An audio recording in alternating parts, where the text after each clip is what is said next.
first go. Yeah, so somebody has to declare the meeting open and invite me to go through our spiel. I think we just did. I declare the meeting open. All right, thank you. All right, so as a preliminary matter, my name is Samantha Holt, Town Staff Conservation Agent for the Newbury Conservation Commission. Permit me to confirm that all members are present and can hear me. Conservation Commission members, when I call your name, please respond in the affirmative. Bob Connors, Yes. Brad Duffin, Yes. Dan Streeter. We do have Dan. Yes. Diane O'Brien, Yes. Mary Rimmer, Yes. Pete Pecos, Yes. and TJ Conti. Yes. All right.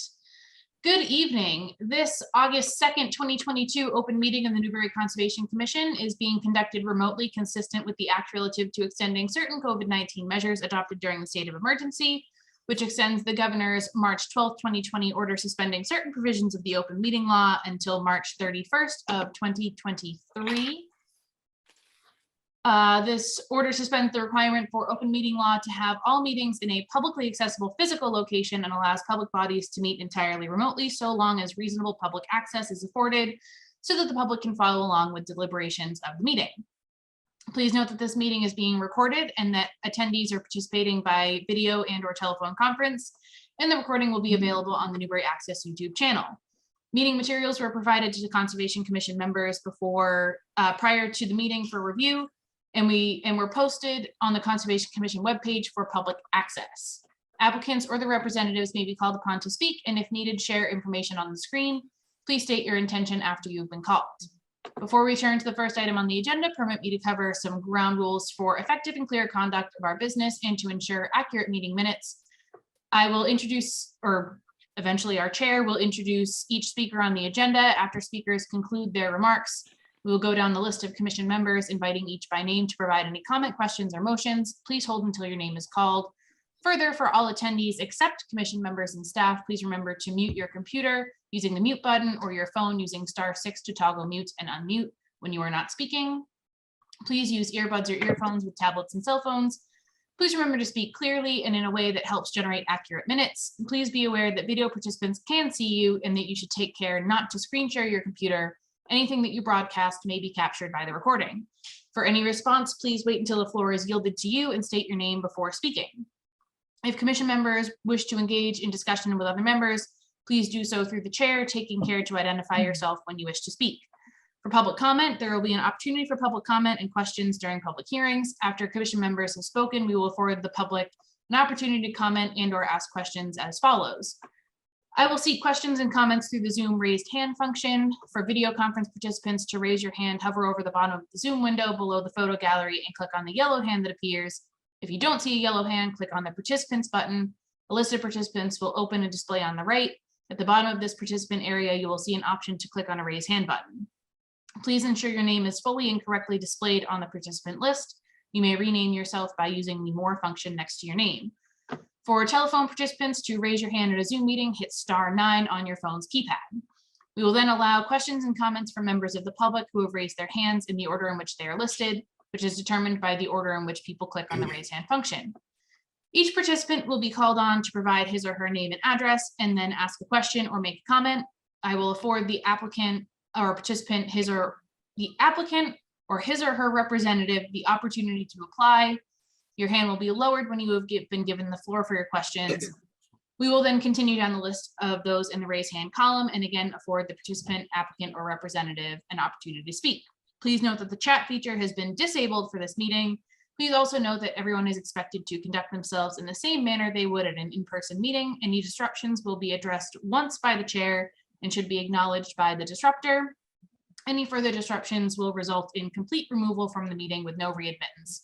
Vulgar or obscene actions or comments will result in immediate removal from the meeting with no readmittance. And finally, each vote taken in this meeting will be conducted by a roll call vote. All right, on to our schedule. So our next regularly scheduled meeting dates are August 16th and September 20th. We have an upcoming special meeting date for a bylaw workshop on August 30th. And we have the minutes from July 19th to review.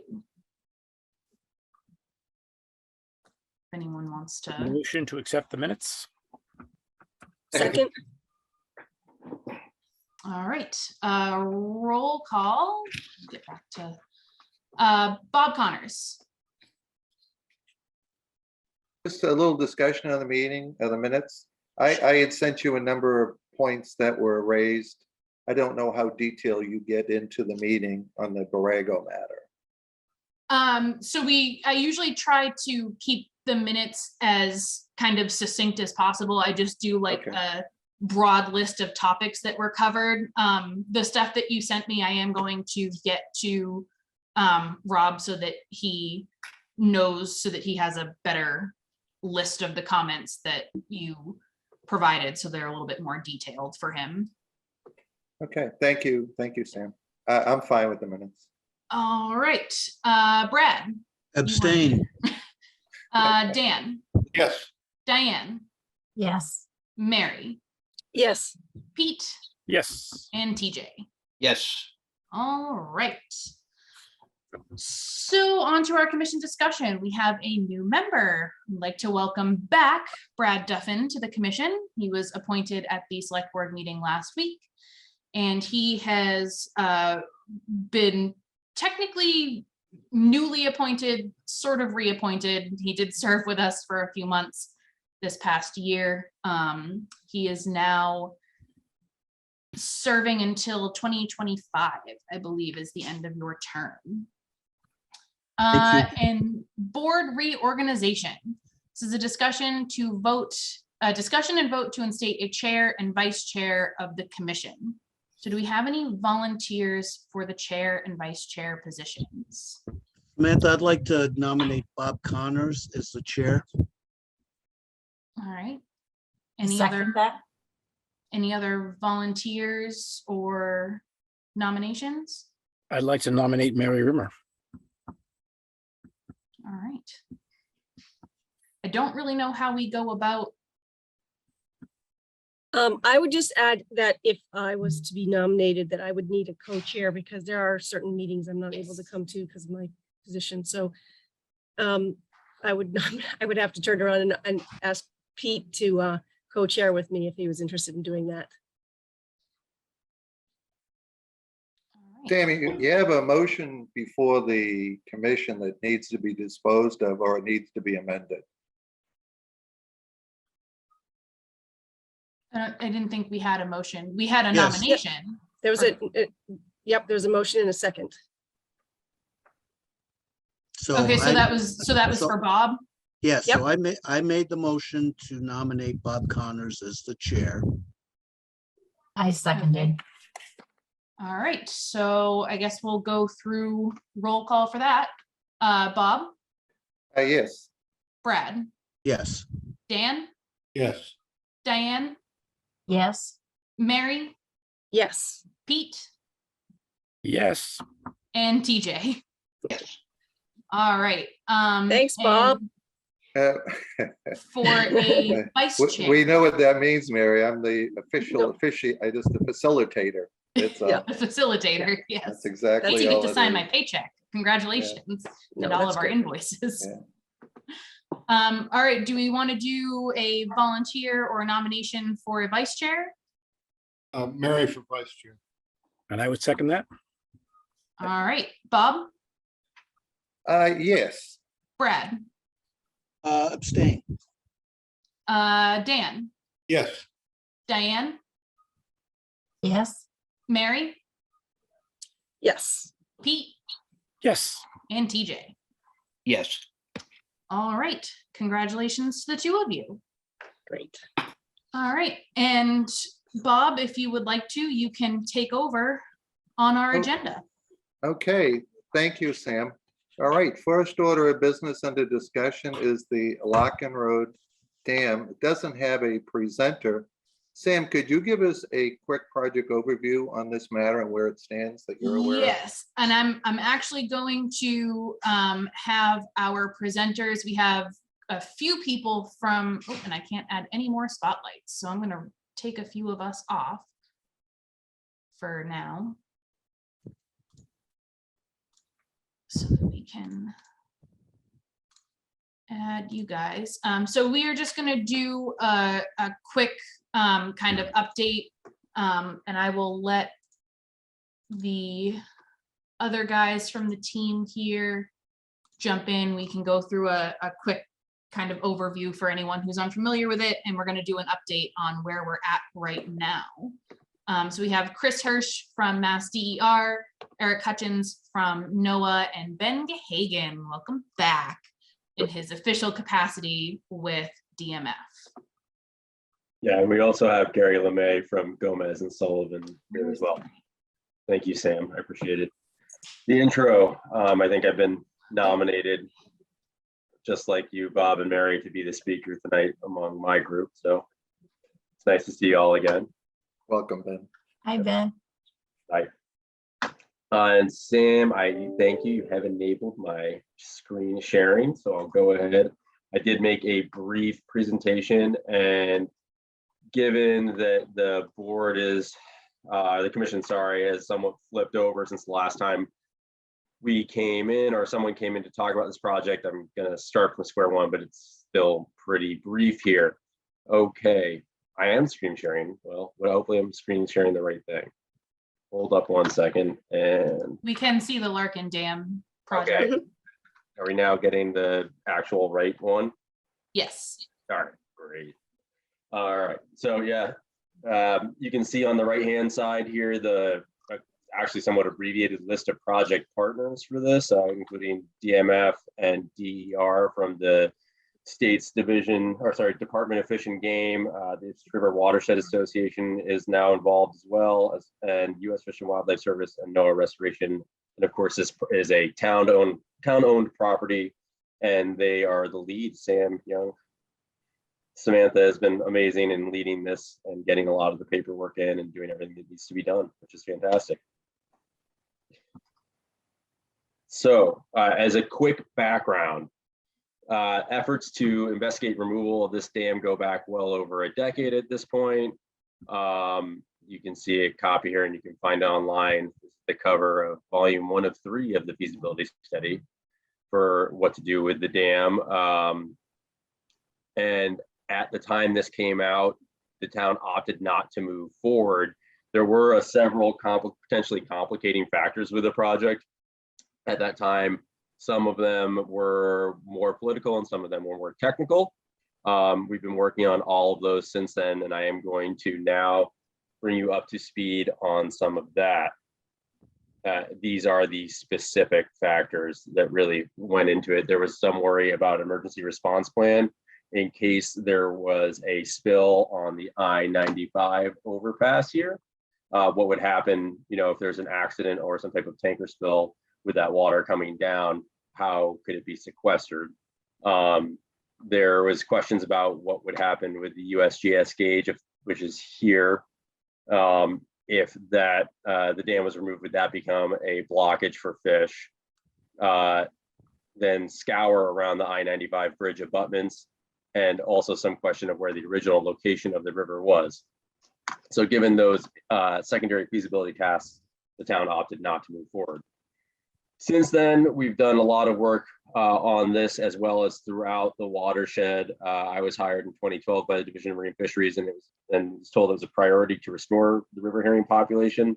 And I want to say this will be a kind of fisheries focused presentation at times, but obviously this town is, the town owns the dam. The dam is defunct infrastructure that does not serve a purpose anymore and is a liability for the town. And it has maintenance and liability costs. So in the long run, it makes sense to partner with other organizations. And given the grant world right now, where there's a lot of money through the Bipartisan Infrastructure Act, for a minimal investment by the town, we can get rid of this infrastructure that's really just a liability now. So that said, in the past decade, DMF has made a repair of the weirs under Central Street. These were blown out in the Mother's Day flood. So here you can see newly poured concrete weirs. We've repaired fishways at Central Street, Main Street, Snuff Mill, and River Road. And as a lot of people in town know, there's a few beavers roaming around, and that's also an issue for the fish. I've gotten my trapping license, and we created a beaver management plan with the Division of Fish and Wildlife so that I can effectively keep waterways open for fish to get up and downstream. And so then finally we built this coalition, including town, Parker River Clean Watershed Association, Clean Water Association, Ipswich River Watershed Association, Division of Ecological Restoration, U.S. Fish and Wildlife Service, both their restoration folks, biologists, and the National Wildlife Refuge here in town. And finally with NOAA Restoration, who's been on board since the beginning.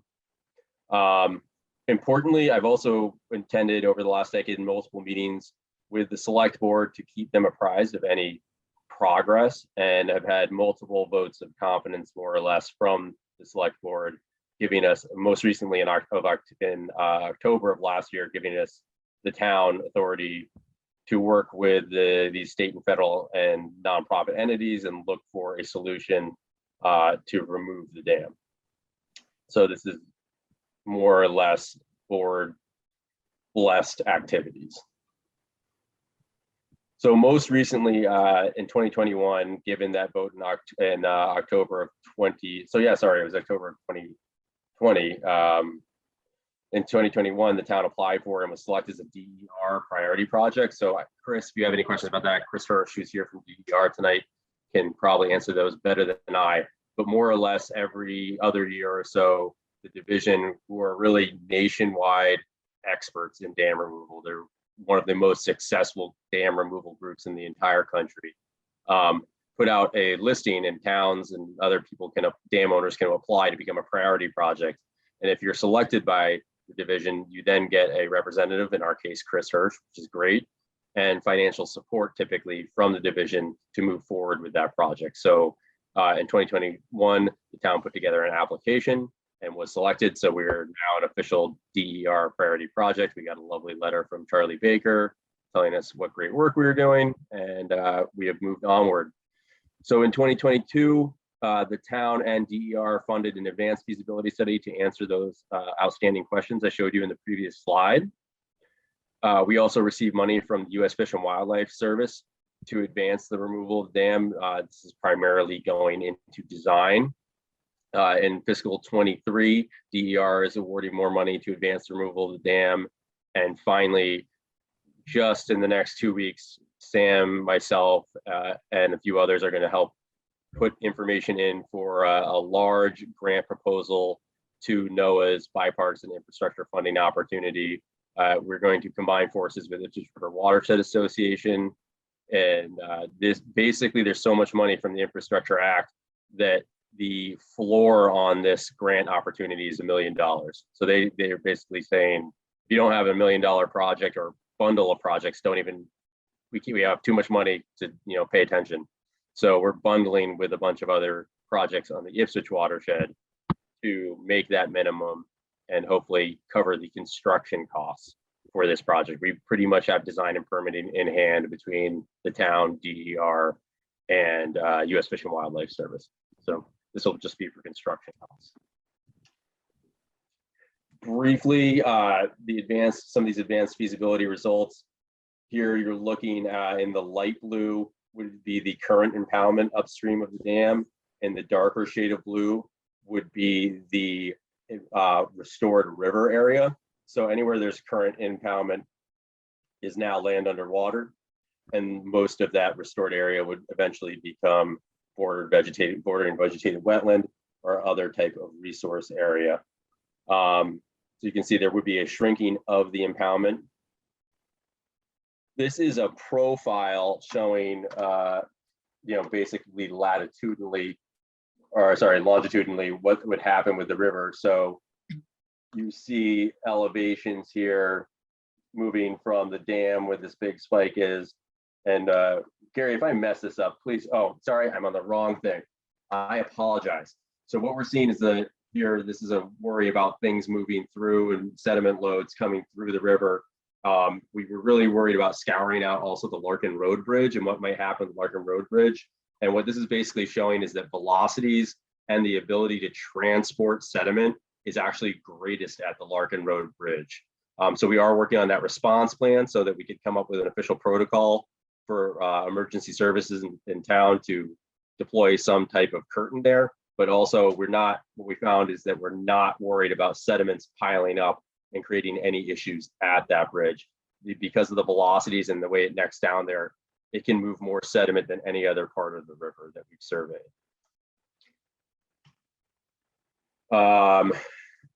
We also looked at the USGS gauge, and here's where I was getting confused, is that this is dam in. You can see this in blue, the water surface elevations, dam removed. Once we do that, we are going to have a vertical drop at that USGS gauge.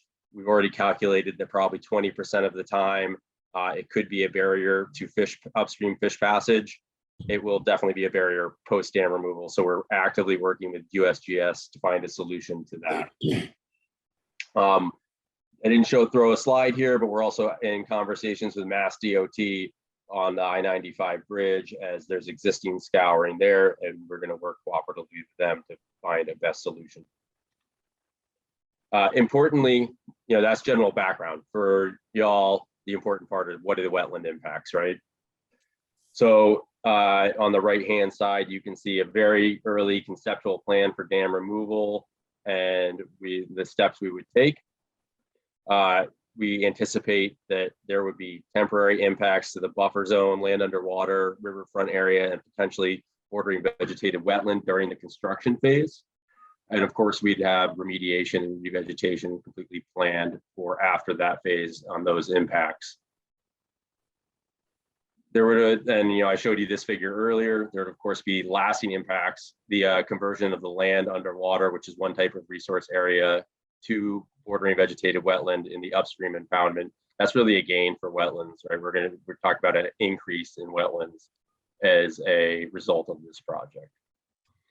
We are planning at this point initial planting in some of the dewatered areas, but anticipate that the existing seed bank underneath the water right now is going to contribute a lot of vegetation in the bank once this is dewatered. And we are a ways off with the NOI. We have not gone out and paid for all the resource areas to be mapped and for a full plan yet. When it comes time, you'll see all of that. So finally, just the next steps are to engage the USGS and Mass DOT to advance the mitigation plans for dam removal. We'll be applying, as I said, in the next month to NOAA for the construction costs. And then we'll begin the permit and design phase of this project. We have a lot of permits, as we can see, and so I tried to lighten things up here, and do note that we have a polar seltzer, so we are town Zoom compliant here. And so we have a host of permits we have to get even before we apply for the NOI. So probably somewhere mid to late 2023 is when you might expect an actual notice of intent, but we wanted to keep the commission informed as we progress, so that if you have any early questions, we can address them as we go. Thank you, Ben. Any questions from the commission? Mary, any questions for Ben? Good place to start. Oh, I'm sorry. Were you not done, Ben? No, I said good place to start. Go right to Mary. Okay. Yes, of course. Sorry, Mary's actually in, she had to step out for a hearing in Newburyport, I believe. So she's not in right now. Okay. All right. Brad, any No. questions? I'm good. Ben? Diane? No, thank you, Ben. That was a great presentation. Diane, any questions? No. Bob, I had a Thank you. question. Dan, how about yourself? Any questions? No, I mean, I'm sort of familiar with this from the first time around, and I think it's really good that progress is underway again. It was always a good idea, I think.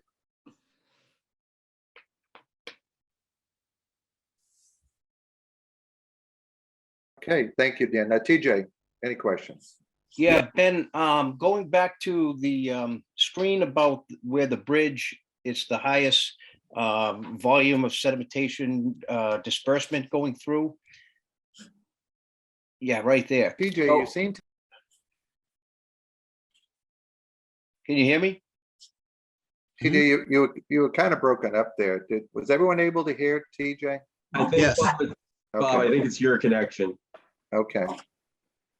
Okay, so is you mentioned that as a good thing, that it would be quick in dispersing sedimentation and things like that. But if there's a spill there, isn't that also a negative that the whatever mitigation plan that's in place has to be very quick to respond to that? Otherwise, it's going to get downstream faster. No. So I think it's really important to know, and I apologize, TJ. We covered some of this in previous meetings. I forgot to go over it again. As existing, Larkin is a run-of-river dam, which means it's water in, water out. There's not going to be a large change in velocity. So, I mean, the local velocity around Larkin Bridge isn't going to change. It already is what it is. And removing the dam is not going to do anything. The bridge's velocity is going to stay the same. There might be some increase in surface velocities. We ran the numbers, it's really minimal, dam in, dam out, because the way the dam works is that whatever flow is already going over is going over. And that's completely just how much flow in is going out. So dam in, dam out, the water velocity isn't going to change that much, but what's going to happen, the surface velocity, but what's going to happen is that you're going to have a lot of the benefits where you won't have water underneath staying and just recirculating and heating up and doing these other things. So we're going to finalize all the numbers of that. Like I said, I think that it's not a real material change for time of response from the numbers we looked at, TJ, but to allay any concerns, what we wanted to make sure to do in this is to write up a protocol so that the town had an act. Right now, there isn't even a protocol as far as I know. So there will be a protocol so that the town has a response plan in hand if something, God forbid, were to occur. Does that make sense? It does. Thank you. Yep. Thank you, TJ. Pete, any questions for Ben? Yeah, Ben, thanks very much for your presentation. I didn't know if you needed to have anyone else from your group speak at all. If I've mangled something, Gary should speak up. Otherwise, or if Eric or Chris has something to say, then obviously welcome to her. But I think if there's not any specific questions. Okay, thanks, Dan. Okay, Ben. Thank you, Pete. Sam, are there any questions from the public? Are there any hands raised? We do have one, Steve Mangan. Okay, You can go ahead, Steve. Steve, go ahead, Oz. You bet. Hi, Mr. Chair. Ben, you mentioned that you have a permit to trap beavers. Could you say more about the disposition of any beavers that you trap and what that is all about, and particularly how Fish and Wildlife may have an opinion on that? And depending Yes, Steve, I'm a licensed beaver trapper. I went through the state licensing program, and then I have a management plan that has specific details to it. I don't think that's really material to the dam removal project, and I'm happy to talk about it with you offline. You can find my contact information on the DMF webpage, and give me a ring or email. And I'd love to chat with you about it, but I don't think that it's really kind of within the jurisdiction of the Conservation Commission or relevant to this specific project. So I'm not going to take up time with it because I can see from the agenda and from long years of experience that it won't be a short night. Okay, I can certainly pursue a little bit more with Sam and certainly with you. In my experience with beaver trapping in a Superfund site in Vermont, that meant death to the beavers that were trapped. And that's where I'm coming from. But I just wanted to put that before the commission, and we'll talk about that later. Thank you. Thank you, Steve. Anyone else, Sam, from the audience or the public that has a hands raised? We do have Eric Hutchins. Okay, let's have Eric. Yes, Eric Hutchins. I'm with the NOAA Restoration Center in Gloucester, and I go back to the original concepts of removing this dam. I think it was closer to 20 years ago now, not 10. But I am going to continue with beavers just a tidbit further in a positive way because I've worked with them an awful lot as well.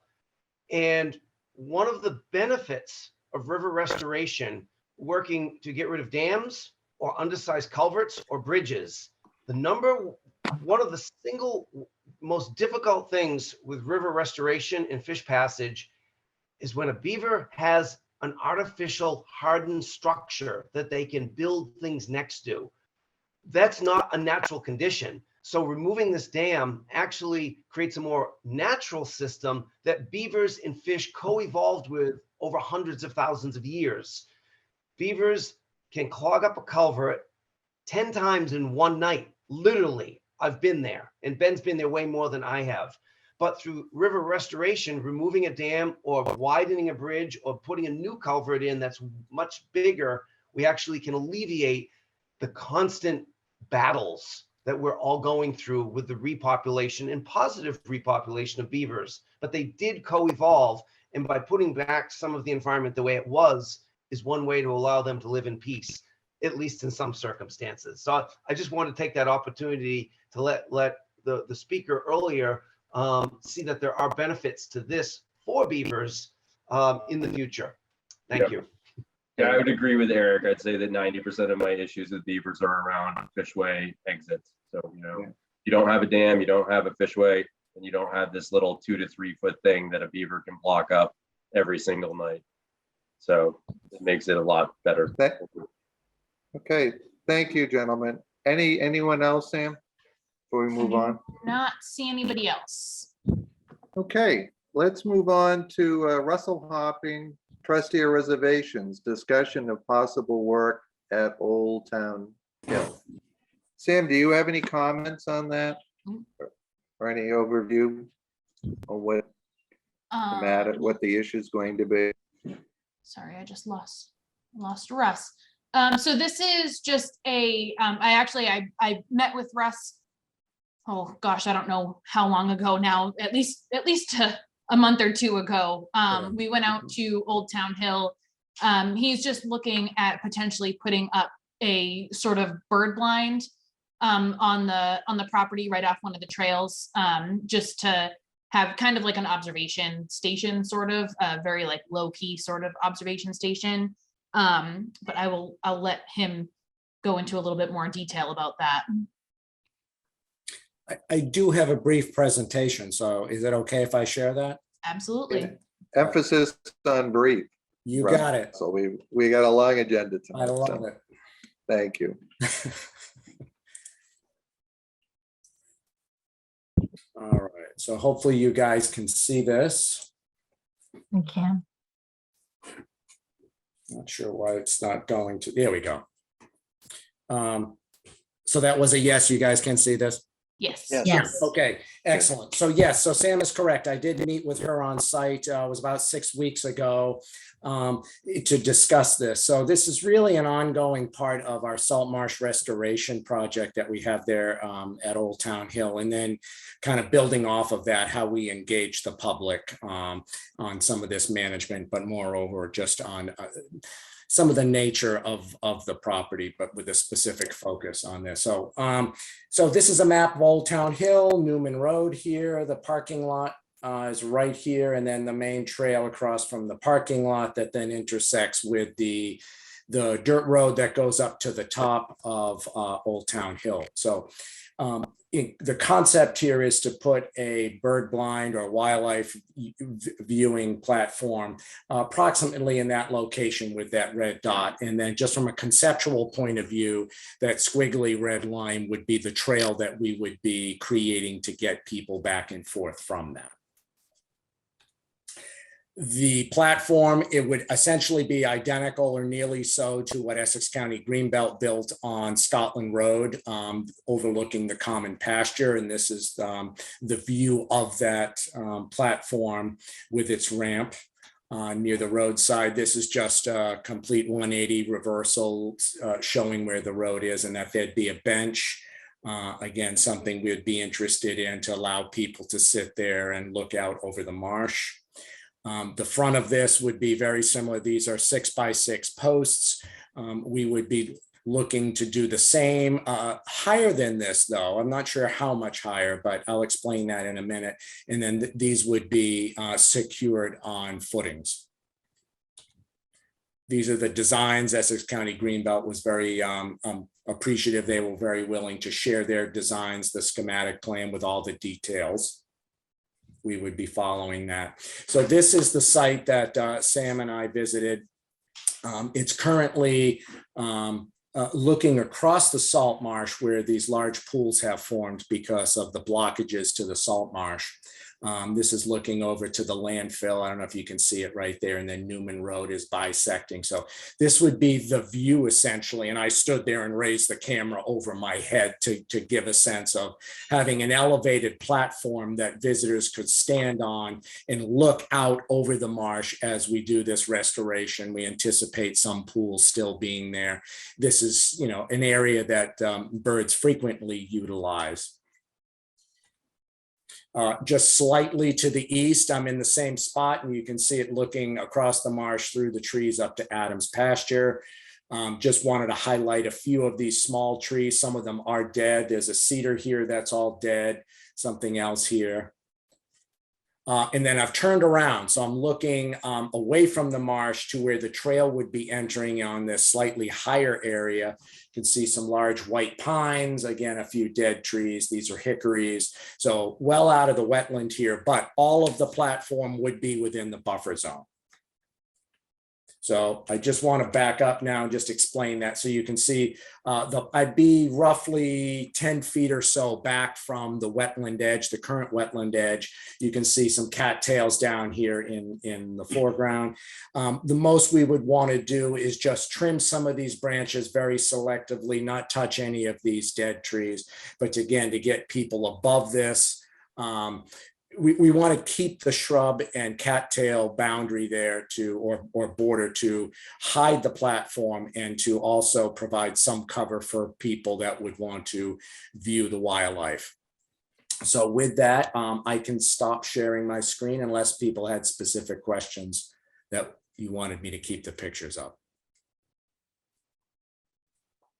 Hey, thank you. Any questions from the commission? Yes. Very excellent, Russell. Excellent. So Brad, any questions? Yes, Russell, have you given any thought to moving outside the buffer zone further back up the elevation so that you would not have to build the platform so high? I did, but the challenge is going to be that would put us too far back away from the salt marsh, and you wouldn't really be able to see anything without a lot of clearing. So what are you proposing for footings to support those 6x6s you described? Yes, our stewardship staff have requested that they hand dig the holes and use cement to create these footings. So there is another type footing that does not require any excavation. It's commonly used out on Plum Island with it's a diamond pier that is attached to the ground through 4 1.5-inch pipes that go at diagonals. Prevents it from heaving from the frost, and also is less disturbance to that buffer zone. Well, that sounds encouraging. I can certainly run that by them. That would, in my opinion, be more preferable than excavating even by hand to put 4 foot deep concrete footings in. Okay. Thank you, Brad. Diane, any questions? Would there be some sort of application that is submitted at some point, or is this just, it would be required, right? Right, that's why I'm here. Thank you. Really to understand what the commission would like to see in terms of me pursuing the permitting for this. So, maybe you can talk to Sam about what some sort of request for determination or NOI or something along those lines. I mean, my preference certainly would be not an NOI, but if that's what the commission wanted, I would certainly do it. Yeah, that was kind of the purpose of doing the sort of just discussion part of it, because it's kind of like a weird on the cusp of being like maybe a little bit too much for an RDA, possibly being not quite enough to warrant an NOI. It was kind of the whole purpose of doing the discussion, because it's like in a weird spot to see see what you guys might think about it. Like as far as what's the pathway gonna be made out of, if anything? Is it just gonna be sort of walked upon, or will there be some sort of artificial hill No, there, or? would just be a cleared enough for a walking path. You'd put the chips from the removed vegetation on to create that path? We weren't thinking chips. I'm thinking there wouldn't be enough tree removal to generate any diameter material that would require chips. But if that's something that the commission was interested in terms of the slope of the trail or what the surface of the trail is to deal with any type of erosion, if that was a concern, we can certainly build that in. Our trails team would be looking at the design of the pathway from the dirt road down to the observation deck.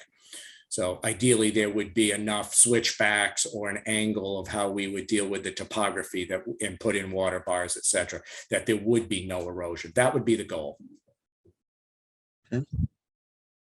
Hey, Mary, any questions?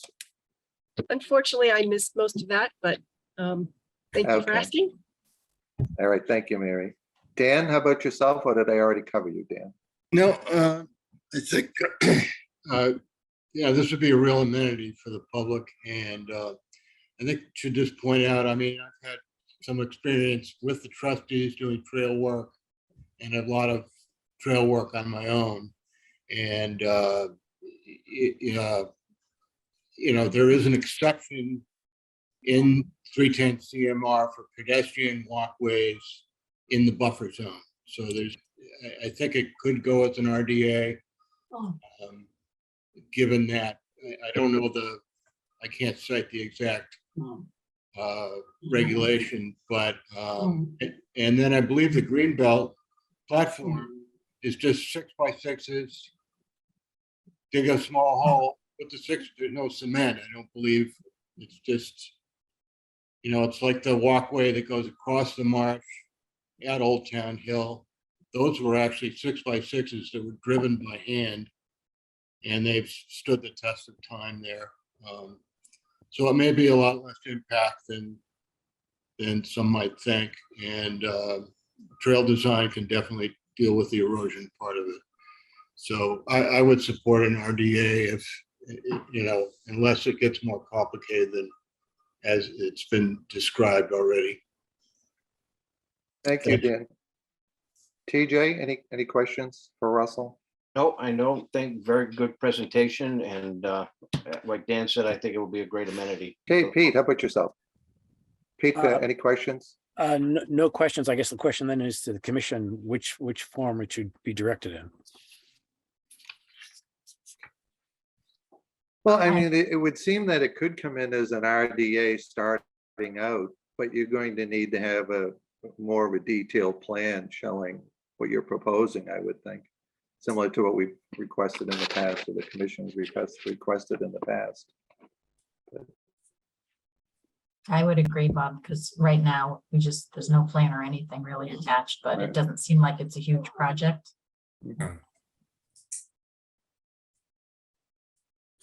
Could the commission clarify what the plan, are you talking plan for the actual platform or the location of the platform and the associated trail? Both. Likely All both. of it. Yeah, Yeah, you would, The materials to be used on the path and the materials to be used on the blind and. yeah, and I would The say posts, if we're gonna go RDA for this, DEP also would likely for something like this, would likely want to see more detailed plans of Wouldn't the this- construction and the location, proximity to wetlands and all that. Obviously, it's close, but Yes. Sam, wouldn't this be the same thing that if this was a private homeowner doing this? correct, yeah. So I can work with you, Sam, to figure out what those specifics well, are. Russell, I would suggest you get together, and she can certainly give you a quick overview to what's, oh, I apologize. For some reason, my connection seems to be less than optimal here tonight. Go up on your rooftop deck, Bob. I'm sorry, I did miss most of that, Bob. If I was any higher, I would be in air traffic. I think he was saying, Okay. Russ, to work with Sam on the details. Oh, beautiful. Thank you. Yeah. Okay. Thank you. Sam, anyone from the public have comments? I do not see anybody. All right, great. Let's move on to 10th Street. Carol Tamanja. Sam. And I do see Tom in here. There's Tom. Oh, there you are. Good Just wanted evening. to make sure you Yeah, I were was ready. actually able to get through Newburyport faster than I thought I would. So the certificate of compliance request is for the demolition of the rear structure. There were two structures. Some of the commission may recall from the hearing on our notice of intent on this property that will be coming up later, that the rear building was damaged by fire. And so the homeowner at the time sought and received an order of conditions for demolition. And we have filed that COC request. One thing I will note is it's come to our attention that the owner did not actually file that order at the registry. So we've requested a duplicate order from Sam. We'll be filing that at the registry concurrently with the certificate of compliance, just to clean up that old permit, because that's an outstanding issue on that property. You won't be able to file your certificate of compliance until you have that book and page, obviously. Right. For the So order, okay. yeah, I mean, but we would do it essentially back to back. We'll file the order, get the book and page, and then file the COC. Okay. We can coordinate all that with Sam, once you guys, assuming you vote to approve that. And I have been out to the site. So like Tom said, it was just for essentially the demolition and cleanup of the remainder of the house that burned down. I've been out there a couple times and it's all cleaned up. There's nothing left there, at least nothing visible. And I believe one of the topics in the new NOI was that if they did come across any materials that happened to get buried or left over from the demolition, that they would be cleaned out. So I would recommend having that closed, but it looks like we do have a question. This isn't a public hearing, but we do have a question from the public if we want to take that. That's up to the chair. Yes, Sam, let's hear it from the public. All right, you can go ahead, Steve. Thank you, Mr. Chair. Question, in my experience, plans that go before various boards and committees aren't necessarily the same, even though it's about the same piece of property. So I'm looking for someone to say that whatever is before the Conservation Commission now is the same as what the ZBA approved. Otherwise, This isn't for that, Steve. We're doing the hearing for that later. This is just for the certificate of compliance for an old order. okay, I was just asking the question, but we can put it on hold until a later time. Thank you, Mr. Chair and Samantha. Okay, any other questions from the commission? No. Okay. Is there a motion to close this hearing? I think I would like to make a motion instead to issue a certificate of compliance. Second. It's not a hearing, yeah. Okay. Okay, so we have a motion and a second to issue the certificate of compliance. I'll do a roll call vote. Brad, Yes. Mary, Yes. Diane, Yes. Peter, Yes. Dan, Yes. TJ, Yes. and I vote yes as well. All right, thank you very much. Thank you. Okay, next order of business is 16 6th Street. 64 Southern. Oh, You excuse might me, have 64. one of the older. Okay, Do you not Sam, have any- 64 on there? no, actually, I Okay. do. I do. All So right. 64 Southern Boulevard. Sam, do you have any update on this? I do, yeah, so that it's a request for a complete certificate of compliance. The order was originally issued in 2019. It was for work to construct a shed. It was a prefab shed put up on pilings. It was raised. There was some work to expand the P-stone driveway back to the entrance of the shed. What was actually originally approved was cut back a little bit. The P-stone was a very small piece of it was just sort of cut off. And there were also some plantings on the property as well. A bunch of dune grass plantings that when I went out there looked very, very good. So this one did appear to be completed in compliance with what was approved. And I would recommend a complete certificate for it. All right, thank you, Sam. Mary, any questions? Nope. Brad? No. Diane? No, Dan? No, TJ? No, went by, it looked great.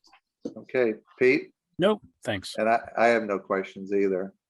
So Motion to issue certificate of compliance. do we have a second? a second.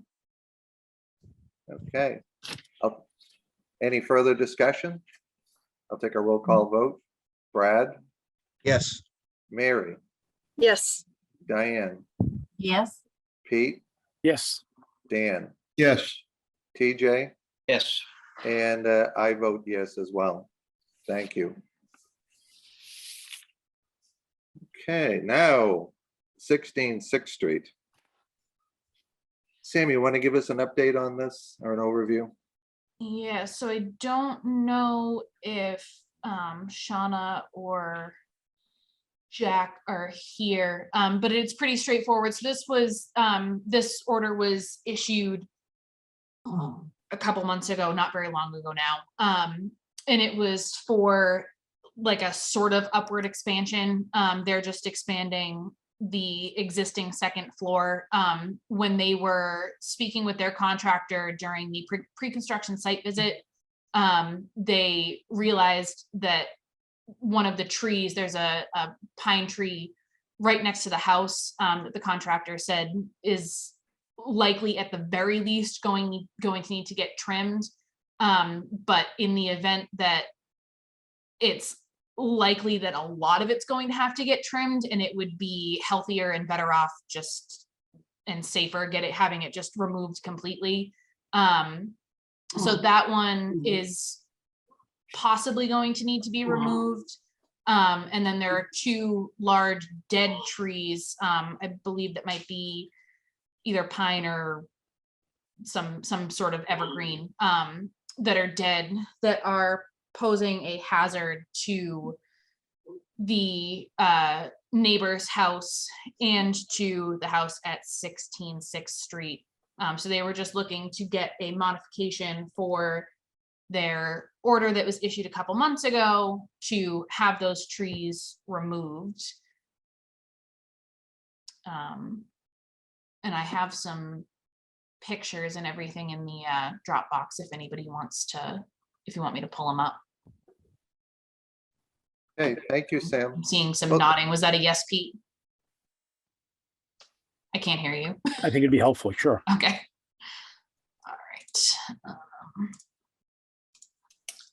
So I guess the question is, team, do we want to put this on hold and circle back a little later in the meeting and see if the applicant is going to be able to make a presentation? Or do we have enough information once we see these pictures? So this is the tree that's right next to the house. A lot of these limbs, it's not a great picture. I did see it when I went out there. A lot of them are, if they do just trim it, a lot of these upper branches are going to have to get removed.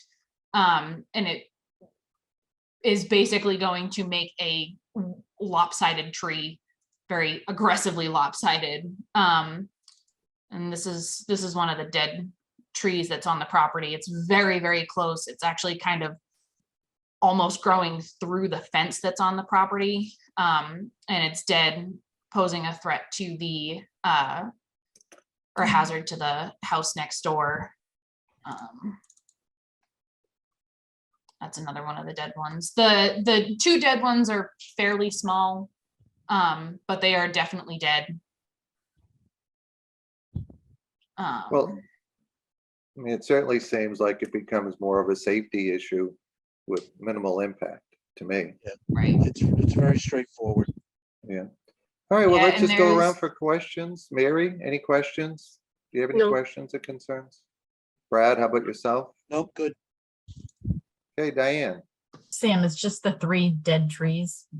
Two dead trees and one that's still alive, but they are definitely going to need to trim it up a little bit to get access to the roof for the approved project. And it may just be a case of they're going to have to trim so much of it that it would be safer to just cut it down because it's going to be so lopsided, and it gets they're like up on a hill on Plum Island, and gets very windy up there. Okay. That's fine. Thank Okay. you. Thank you, Diane. Dan, any questions? My only question would be if it looked like a jungle, so I don't know if there's any opportunity to, plant some other stuff there and some other part of the lot. Yeah, it is a pretty small lot. They actually own a pretty big piece of land out behind them that doesn't have anything on it. That I think they would, when I talked to Shauna when I was out there for the pre-construction visit, I said, at worst, they may ask you to just do some extra plantings to mitigate that, which is already something that's in the order of conditions, that any vegetation that gets disturbed has to be replaced. So I'm sure they would be willing to plant a couple trees, even if it's not immediately on that piece of land, because it is pretty tight up there. They might be able to do something out on the piece behind them. Anything else, Dan? No, I mean, I think it'd be good if we could request that they plant something to replace what's being removed. Maybe consider some dune grass in the footprint of the trees, which would probably be more typical in Plum Island. I can't remember how many trees we have on this island. It's certainly not a lot, that's for sure. 6. But, yeah. If I recall, if it's the place I think it is, it's like a forest. It's not. Oh, okay. Yeah, it's not. So the land that they have behind them has a bunch of dune grass on it, but the piece that this property is on is pretty much all just lawn grass and shrubs and a couple small trees. I don't know if dune grass would be a great option there. I mean, I'm sure it would grow, but it's not really a great spot for it. Okay. TJ, any questions? No, I'm good. Pete? I'm good, thank you. Okay, I don't have any questions. So what's the pleasure of the commission? I would make a motion to issue a minor modification allowing Second. the removal of the 3 trees. Okay, we have a motion, a second. Any further discussion? Okay, a roll call vote. Brad, Affirmative. Mary, Yes. Diane, Yes. Pete, Yes, Dan, Yes. TJ, Yes. and I vote yes as well. Thank you. All right. Okay, next order of business is public hearings for 21 Cottage Road. Nathan Gray, notice of intent to work, notice of intent for work to replace the existing septic system. Yes, and I don't think Nathan is here, but this project was all taken care of, and from what I recall, there were no questions from anybody about it. It's just the septic replacement. We were waiting No. for a file number, correct? Yes, which we now have. Okay. Well, what's the pleasure of the commission? Nothing has I- changed, correct, from the last time? I'm sorry? Nothing has changed. You just. Nope, nothing's changed. Okay. Just the file number. So do we have a motion to close the hearing? Yes, I make that motion. second, Second. Okay. Any other questions? All right, roll call vote. Brad, Abstain. Mary, Yes. Diane, Yes, Pete, Yes. Dan, Yes. TJ, Yes. and I vote yes as well. Okay, now we've closed the hearing. What's our pleasure on the minor modification? Do we have a motion? Yep, this would be for an order of Understand. conditions. So I would make a motion to issue a positive order of conditions with the standard conditions for septic systems. Okay, do Second. we have? Okay, any further discussion? All right, roll call vote. Brad, Abstain. Mary, Yes. Diane, yes, Pete, Yes. Dan, Yes. TJ, Yes. and Bob Connors votes yes as well. Okay. Right, next order of business, 101 Central Street.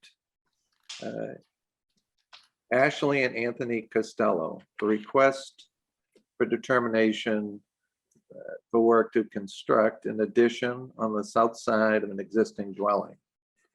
Okay, Sam, any update for the commission on this one? We have Greg Hockmuth here to present this one. Okay, have you been out to walk the site though, Sam? I'm curious of what your I have not initial gotten, observation. Okay. I've not been able to get out to this one. I have looked over the plans though. I don't really have too many concerns about it. Okay. All right, let's go. All right, thank you, Mr. Chairman. Thank you, Sam. Good evening. For the record, Greg Hockmuth from Williams and Sparagus, representing the Costellos for the RDA filed for their property at 101 Central Street. If I could share my screen, I can show the commission the plan. You should be able to. Okay. Everybody see that okay? Yes. yes, All right, so this is an overview of the lot. Shown here is lot 17. It abuts some land that's owned by Greenbelt. That's predominantly BVW. The wetland line parallels the northerly property boundary. What the property owners would like to do is to construct an addition on the right-hand side of their house. Most of it is within the 100-foot buffer zone, although it's towards the outskirts of the buffer zone. I'm just going to zoom in a little bit here. You can see the existing dwelling. And what happened here was the house used to have a carport attached to the right. And a lot of the homes on this street, the property owners converted the carports into additions. And this particular carport enclosure wasn't done really well. The new owners had a builder inspect it and they found all sorts of flaws. So rather than just fix what's there, they wanted to slightly increase the footprint a little bit. They'd be proposing to go 6 feet further off the existing house and then 2 feet closer to Central Street. I'd say probably 75% of the project is within the existing footprint of the existing dwelling, as well as the footprint of a brick patio that provides access to the rear of the property. There's a paved driveway out front.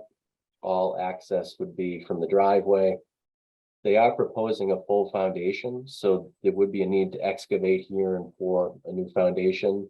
But because of the limited room available, the fact that there's a deck out back and no room for stockpiling, they'd have to load the material directly into a truck and remove it as they're building. We filed an RDA because it is within existing altered areas. Most of it's house now, most of it's brick walkway. We didn't see it as a major threat to the resource area that is below. With that said, we would be willing to put erosion controls in if the commission thought they were needed. But you can see the distance here, and I suppose they'd probably have to go somewhere in this location. But I'd be happy to answer any questions the commission might have. I do have photos showing the actual house if the commission would like to see those. I think that would be helpful. Okay. So can you see that? Yes. Yes. So this is the addition I was talking, this used to be a carport and they closed it in and turned it into living space. When I say they, it was the prior owners. This is a look at the same addition showing the deck. The deck's proposed to stay and the new addition would go right in line with the back of the current house and just go 6 feet closer to the yellow forsythia.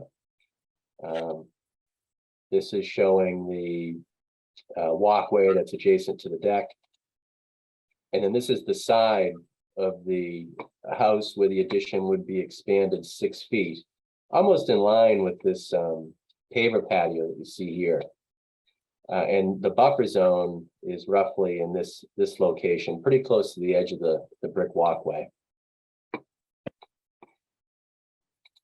And then here's the plan again.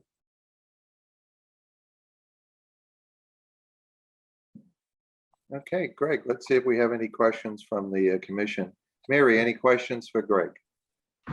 I just noticed in the aerial, Greg, that some of the historic aerials that shed that's close to the property line nearest the wetland is a relatively new structure. Do you have any information on when that was put in? I don't.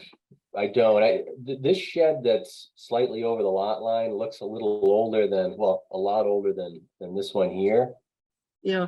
The one closest to the house is new-ish and, you know, it is not showing up in the 2015 aerials, but does show up in the 2019, so sometime around then.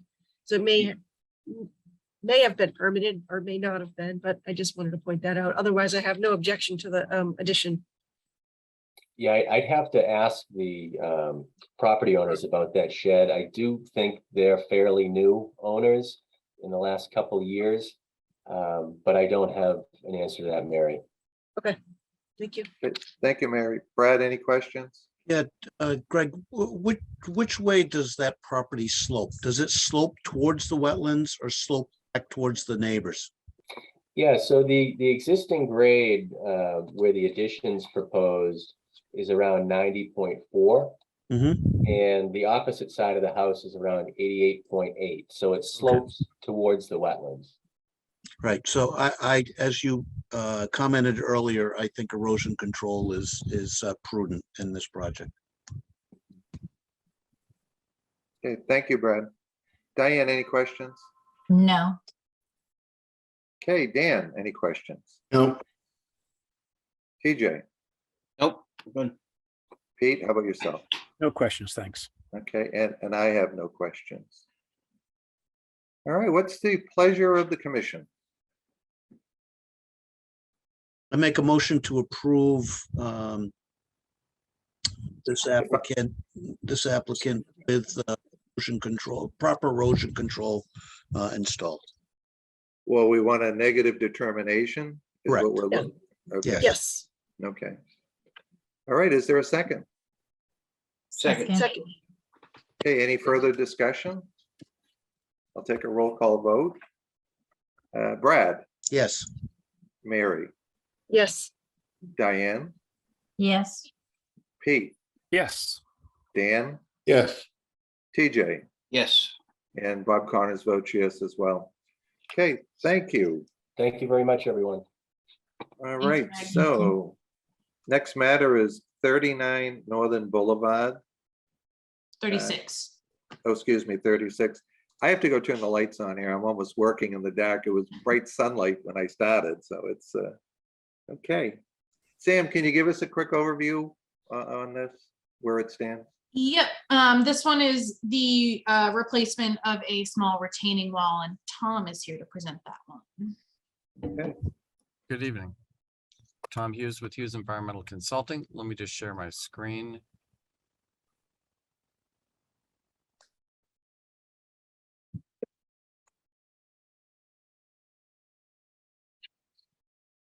I just need to find the right window.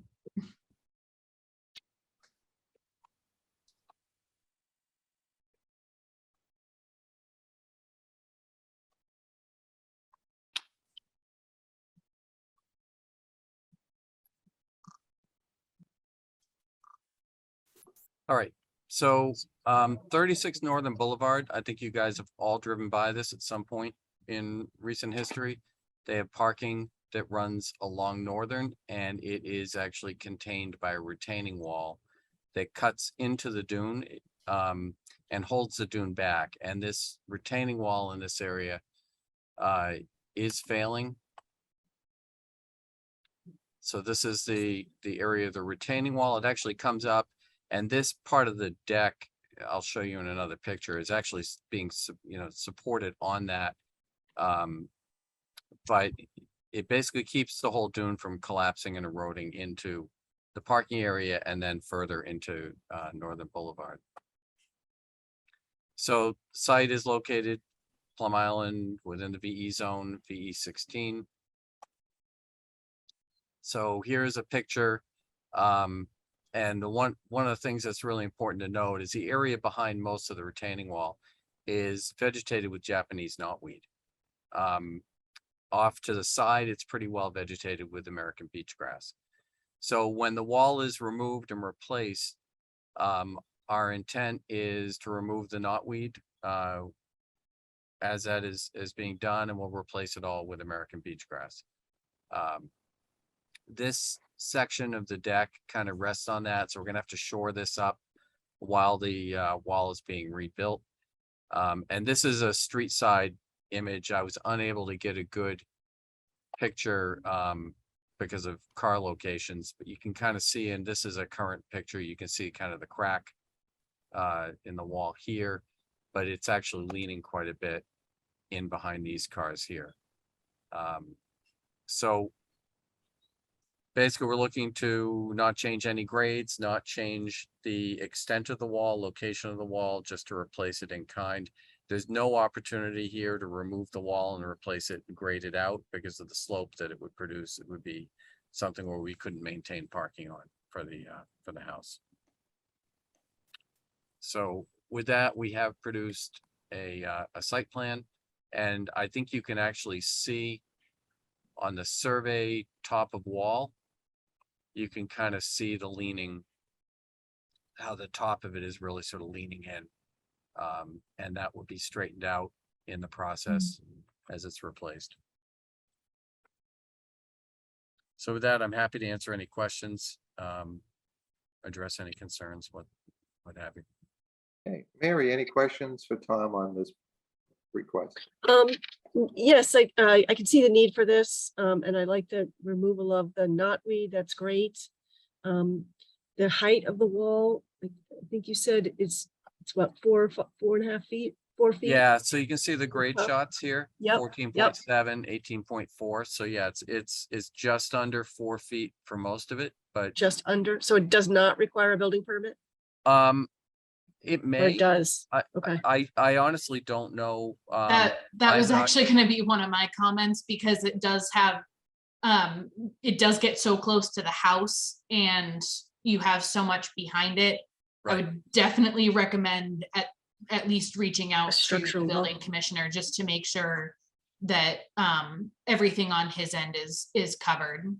Right, and I believe what we would be doing, this is a cinder block wall. We would be replacing it with those similar, but the I think of them as Lego walls, but you know, the structural walls, there will be some sort of tiebacks that go with that. That'll get into the knotweed area. So, you know, we'll be digging that up to install those tiebacks to kind of keep it intact, backfilling with sand and then vegetating that with dune grass.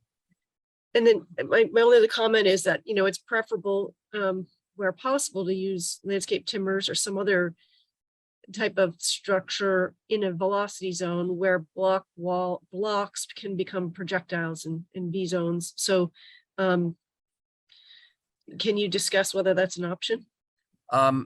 Well, I think the problem with using a timber wall here is the structural element of it.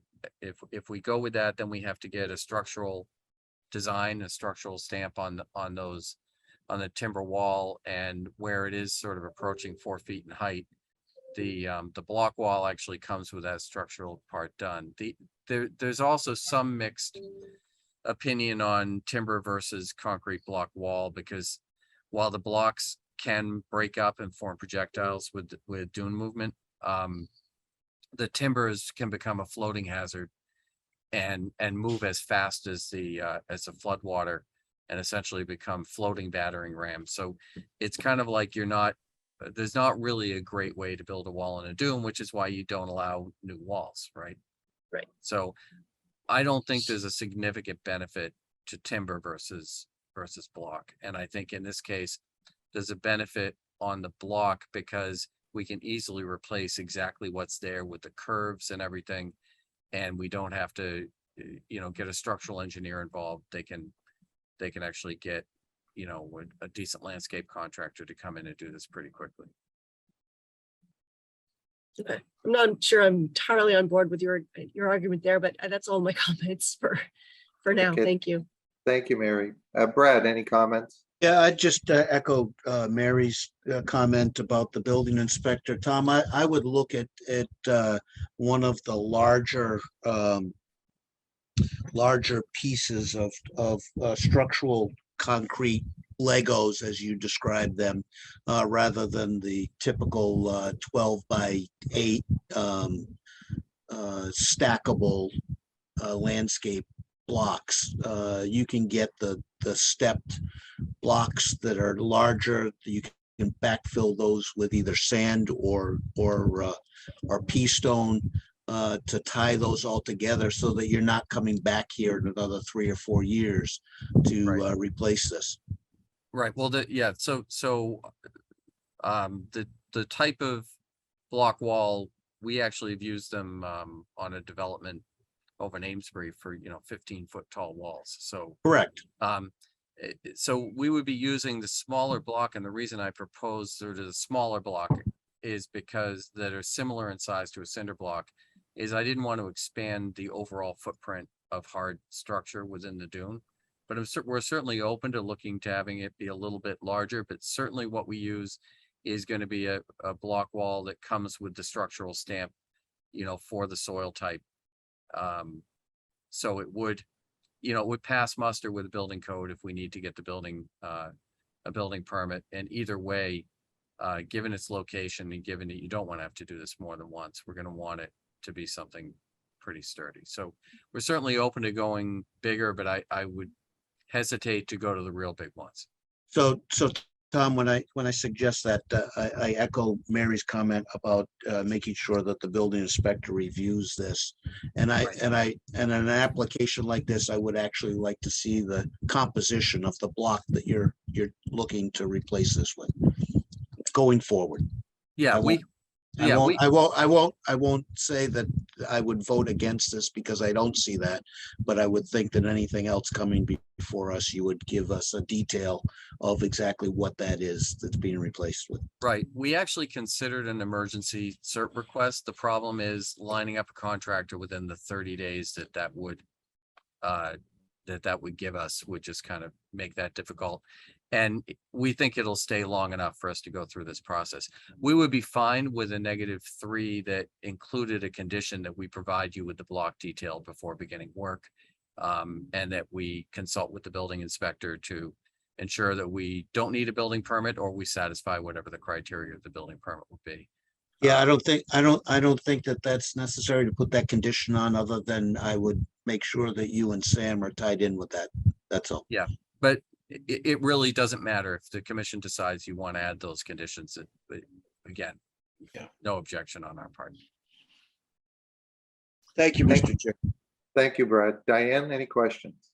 Just one of the pictures that had been submitted with the plan, it was of the drive, that there was a car parked and you did it of the parking area. That's not going to be changed at all, right? This is going to be, the wall's going to be exactly where it is now, so you don't have to redo the driveway. Right, exactly. We're not, no changes to the driveway surface.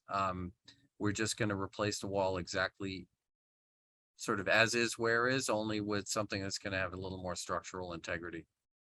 Okay, thank you. Okay, thank you, Diane. Dan, any questions? No questions.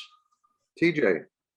Yeah, Tom, how the height of the existing wall now is what? If you take a look at these grade shots, we have some grade shots. We don't have a lot of them along the base, but 14.7 and the top is 18.4. So it's just under 4 feet. Okay.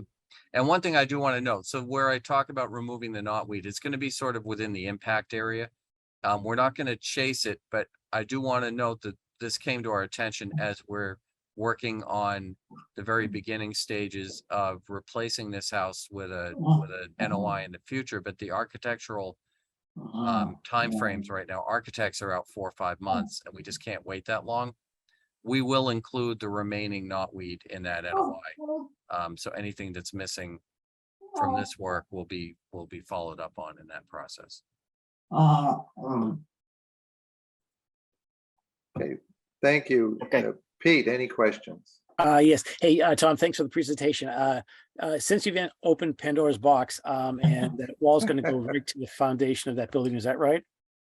So the basically what this is doing, it's not, hold on, let me zoom back out here.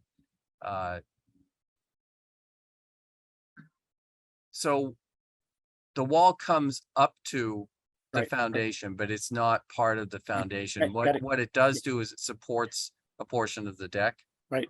So that's So- one of the things that we'll need to coordinate with the building inspector. And in this area, that wall is taller, but what we'll be doing is we'll just be figuring out how we shore that up and how we tie that in with and work that out with the building inspector.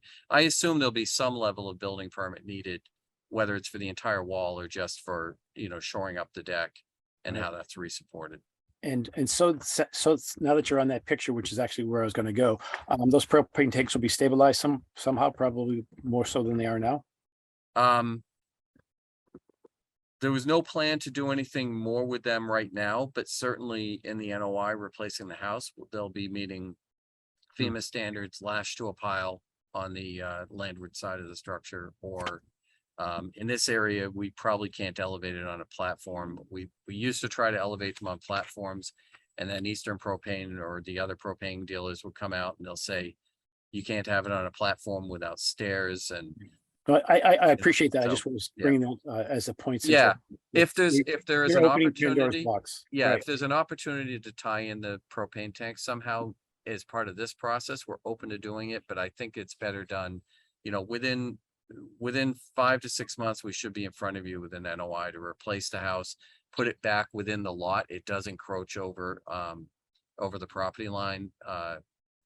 So when we do that, we certainly are going to make that safer. It is kind of in a nice little nook away from direct impact from at least maybe not 100-year flood, but certainly from a nor'easter.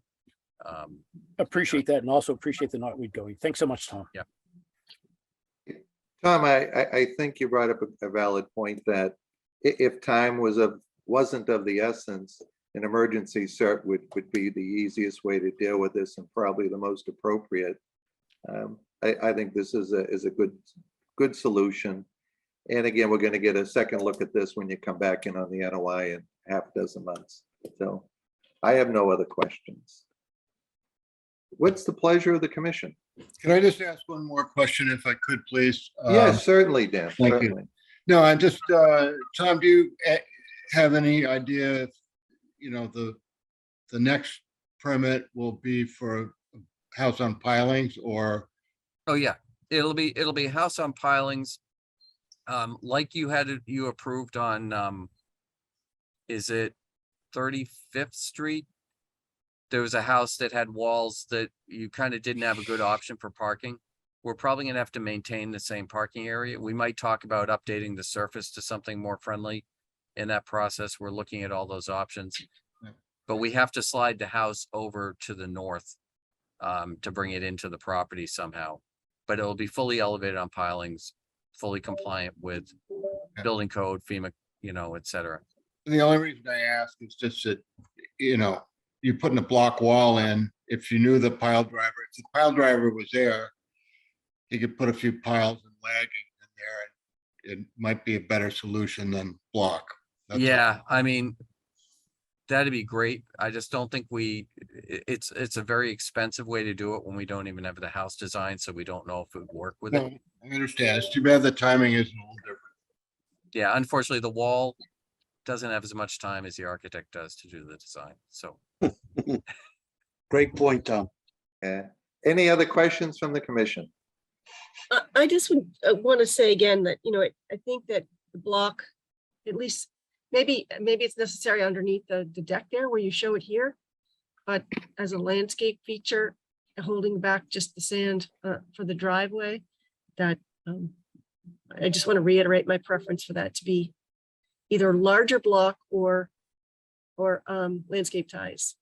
okay.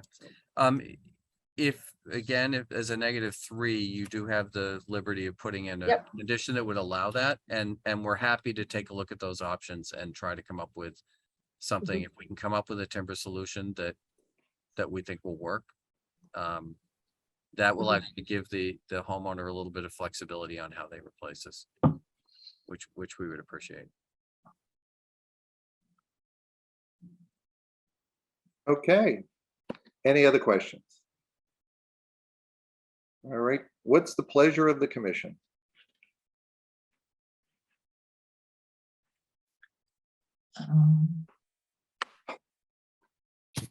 Well, It's a request for an RDA.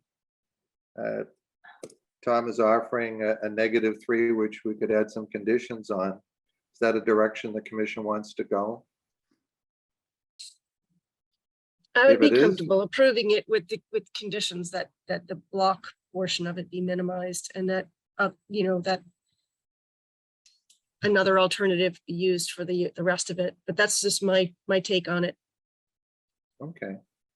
So Mary, you've made a motion for Sure. a negative determination with conditions. With conditions. Okay. I'll second Do we- that. We have a second. Any further discussion? Okay, roll call vote. Brad, Yes. Mary, Yes. Diane, Yes. Pete, Yes. Dan, Yes. TJ, Yes. and Bob Connors votes yes. Okay, Thank so you very much. are we suggesting that Tom get together with Sam and come back with what the conditions are going to be to finalize them, or how do you want to handle those? I believe that would be a good solution. Yeah. Mr. Chair, I think that Mary made a motion that it included a condition. I'm not sure unless the commission somehow changes that vote. I'm not sure that flexibility is there. We certainly were open to those conditions and still are. But Yeah, it doesn't, I would say that this is one that, you know, where there are going to be some kind of minor revisions to the materials. It doesn't need to come back in front of the commission, that it can be like an administrative approval. Correct. And we can even go, you know, with, you know, verbal approval from. if we Yeah, I want mean, to limit it I'm to actually that fine with the, you know, personally, I'm fine with the engineered split face block.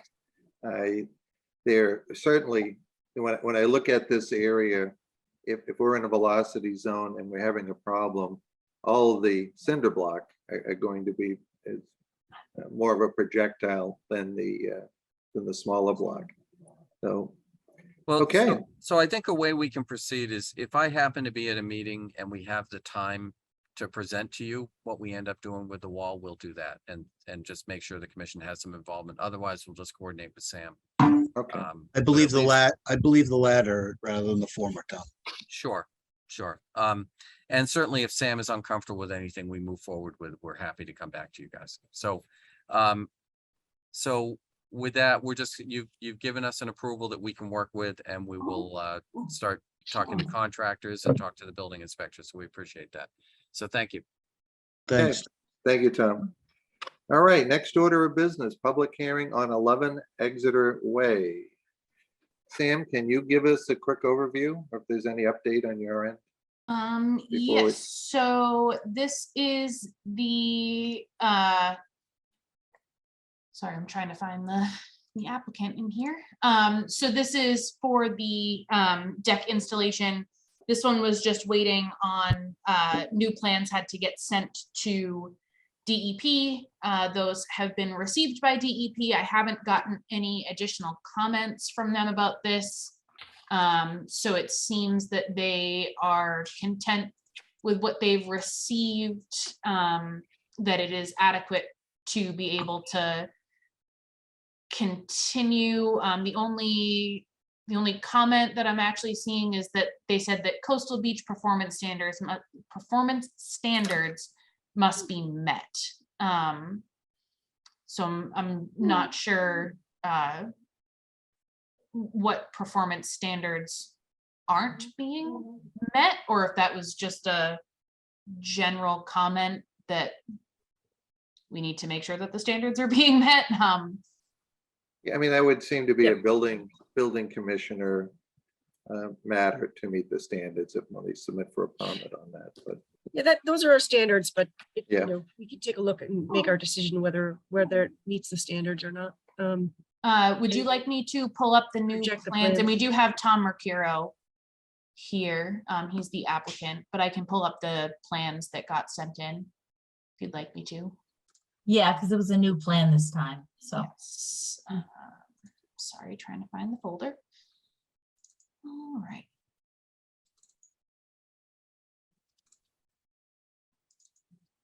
Oops.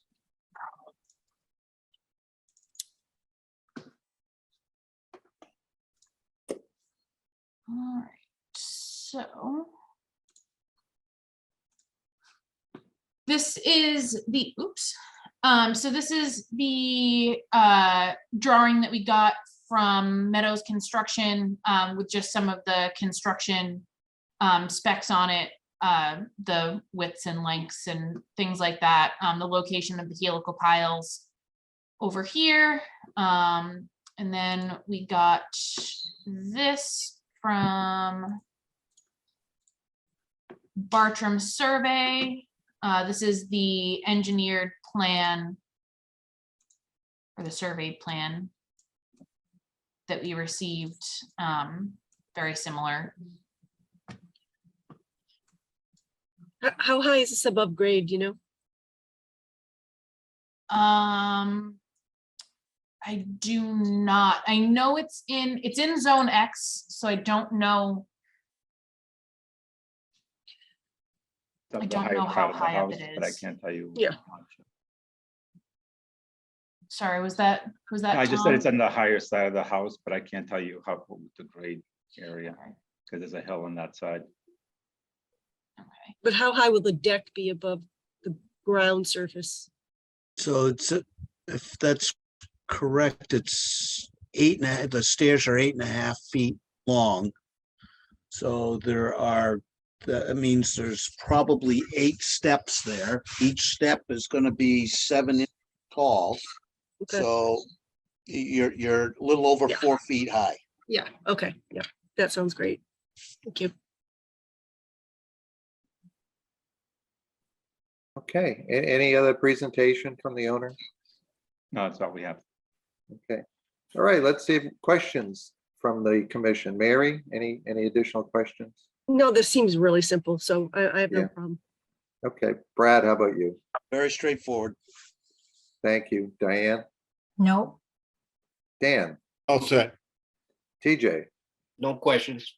Pete? All set. Okay, and I'm all set as well.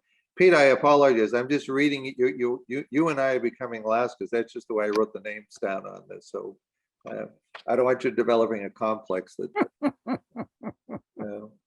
Okay, so this is a public hearing. We have no questions.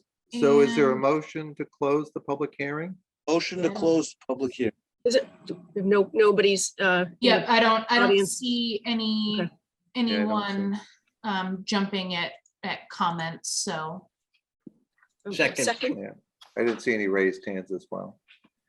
Okay, so we have a motion and a second. Any further discussion? no, Okay, a roll call vote. Brad, Yes.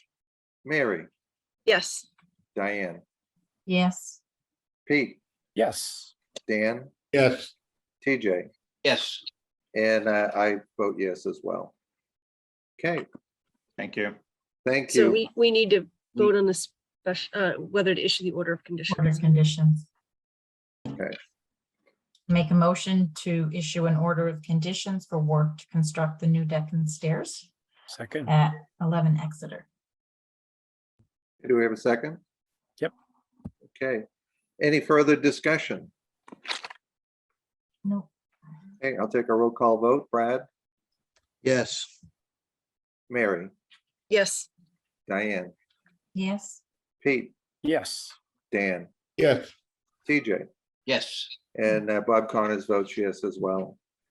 Hey, thank you. Thank you. Right. So next order of business, 49 Southern Boulevard, an RDA for work to maintain existing landscape plants. Annie, it was before us 2 meetings ago, as I recall. Sam, any update on this? Do you want to share with us? Yes, so we do have some updated plans that were submitted. I think the most recent one, Anna, was sometime last week, last Thursday or Friday, maybe, that you sent me the most recent one. Give me 1 second. Good evening, everyone. Good evening, Anna. So I believe this is the most recent. So this is the new plan that we have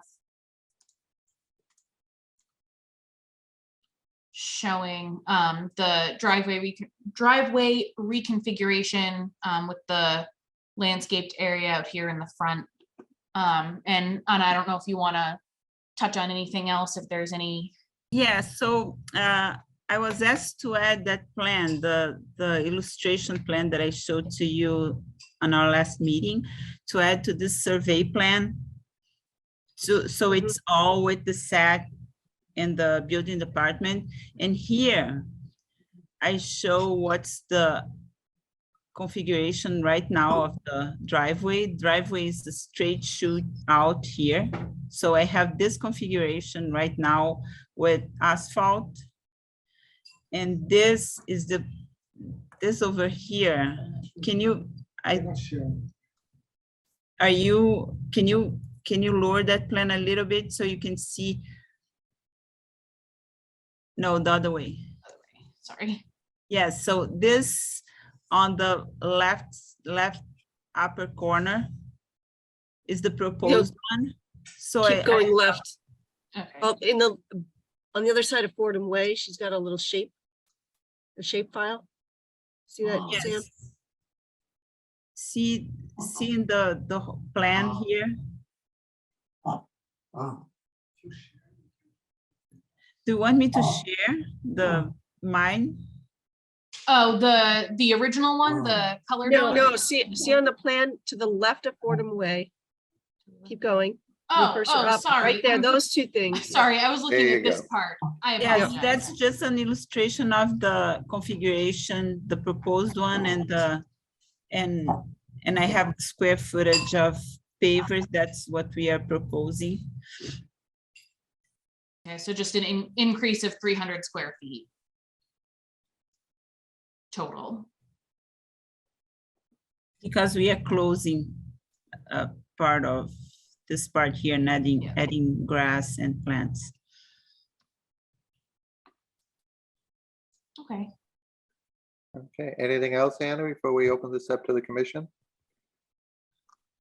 The other thing that we didn't talk, and I talked to Sam, and we know that today we had the gas, the propane tank was right where this driveway is gonna open to Fordham Way. And we are putting it on the other side of we had a big tank.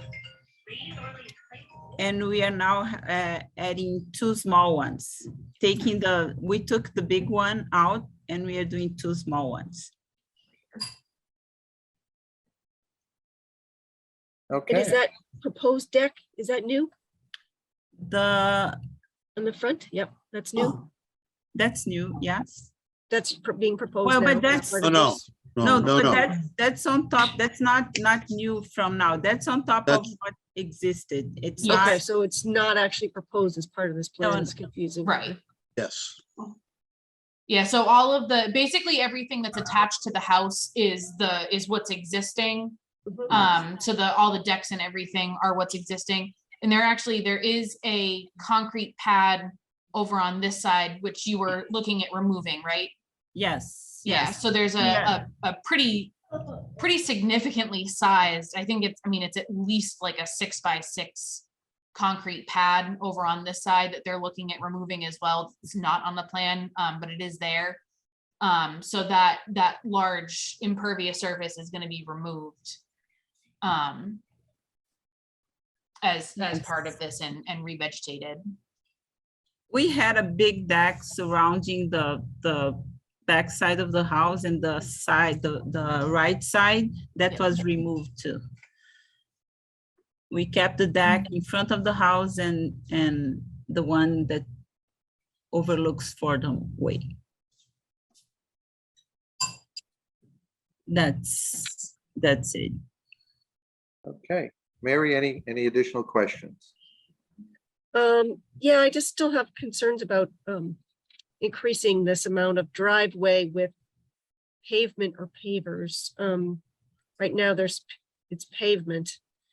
And you're going to pavers, which really we're trying to discourage on Plum Island. And so I think that if this was a different surface, then I would feel okay about it, but I'm not really feeling like the pavers in this scenario and increasing the basically overall area of driveway with pavers is something that I think that the traffic circulation pattern, I understand why you need to do that. I just would like to see less of it be pavers, and at least a portion of it be something else. Whether it's you maintain the existing pavement and then you build around it, I'm not sure, but that I just have a concern about that at this point. So I'm is not sure there- exactly how to articulate it. Is there any, for, I guess this is more of a question for Anna and then the commission members. So if, they just kept the pavers, because I know that originally when this got brought up, there was some concern about if they did like crushed shells or pea stone for the entire new driveway, that there would be, all the washout from Fordham Way and everything. So if they kind of kept these two sort of like, entrance and exit A paver areas. aprons on either end. Yeah, so have that those would be certainly pavers and preferable. everything else Sure. That would, go down to pea stone or crushed shell. yeah, something like that would be preferable. Where, Sam? I didn't. So, listen.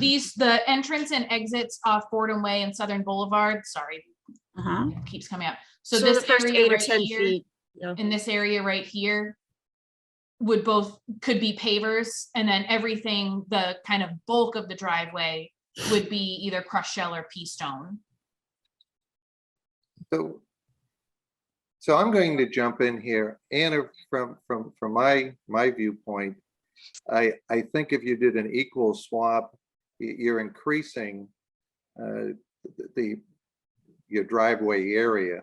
I think if you could figure out a way to limit the pavers to the 1,090 square feet and then use crushed stone or gravel or some other substrate that we typically would, you would typically use, that would be fine for me. Pavers are certainly better than hot top. You could leave the hot top and we wouldn't get any improvement on porosity, but And that's my comment.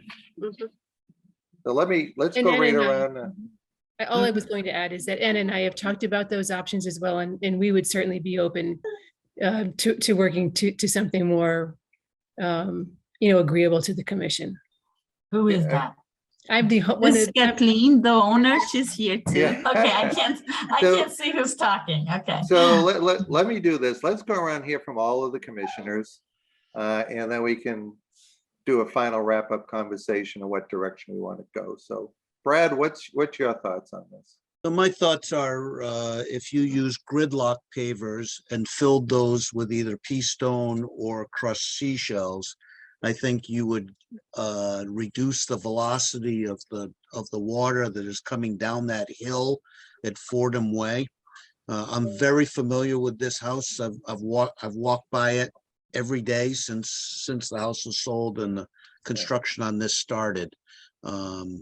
It's part of my route of walking my dog daily. So understand what you're trying to do. And to Mary's point, I think that if you tried the gridlock pavers, it would allow for absorption of any runoff that would come through. And to Bob's point, if you reduced the amount to no greater than what is existing there, maybe use gridlock pavers or something that would reduce that overall footprint, that would be helpful. Okay. Okay, thank you, Brad. Yes. Diane? No, I'm good. Thank you. Okay, Dan?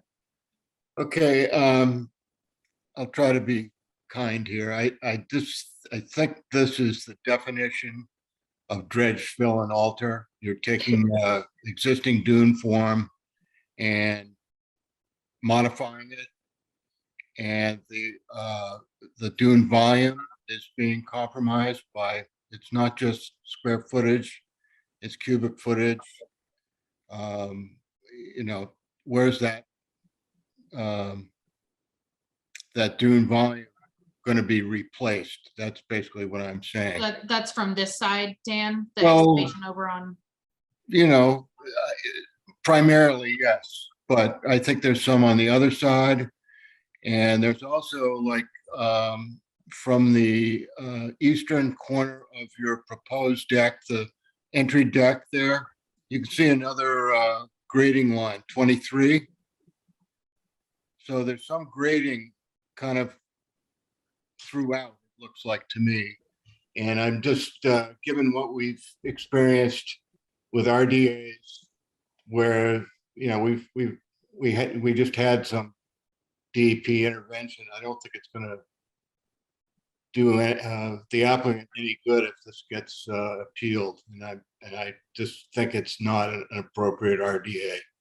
Hey, Dan, just a comment from me. Most of that looks like is actual loam and grass in there. It is really not dune grass right there. The back part of the property is mostly dunes, sand and dunes, but this front part looks like it was excavated a long time ago when they built that house, and they brought loam and fill in to actually grow not beach grass, but regular bent grass.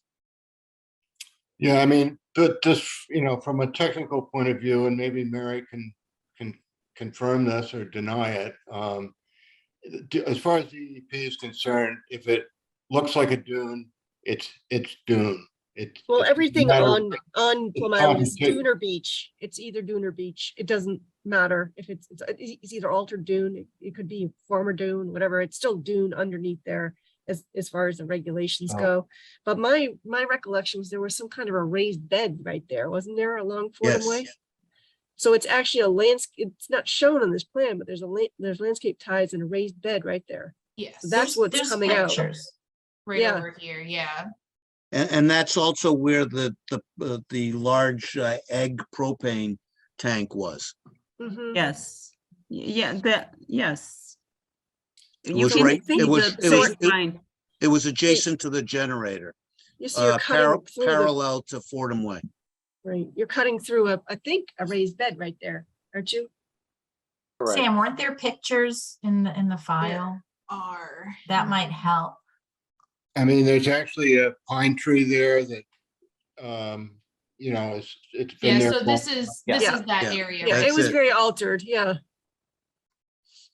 I mean, it appears to be leveled to accommodate the generator and the 1,000-gallon propane tank that Correct. was placed there.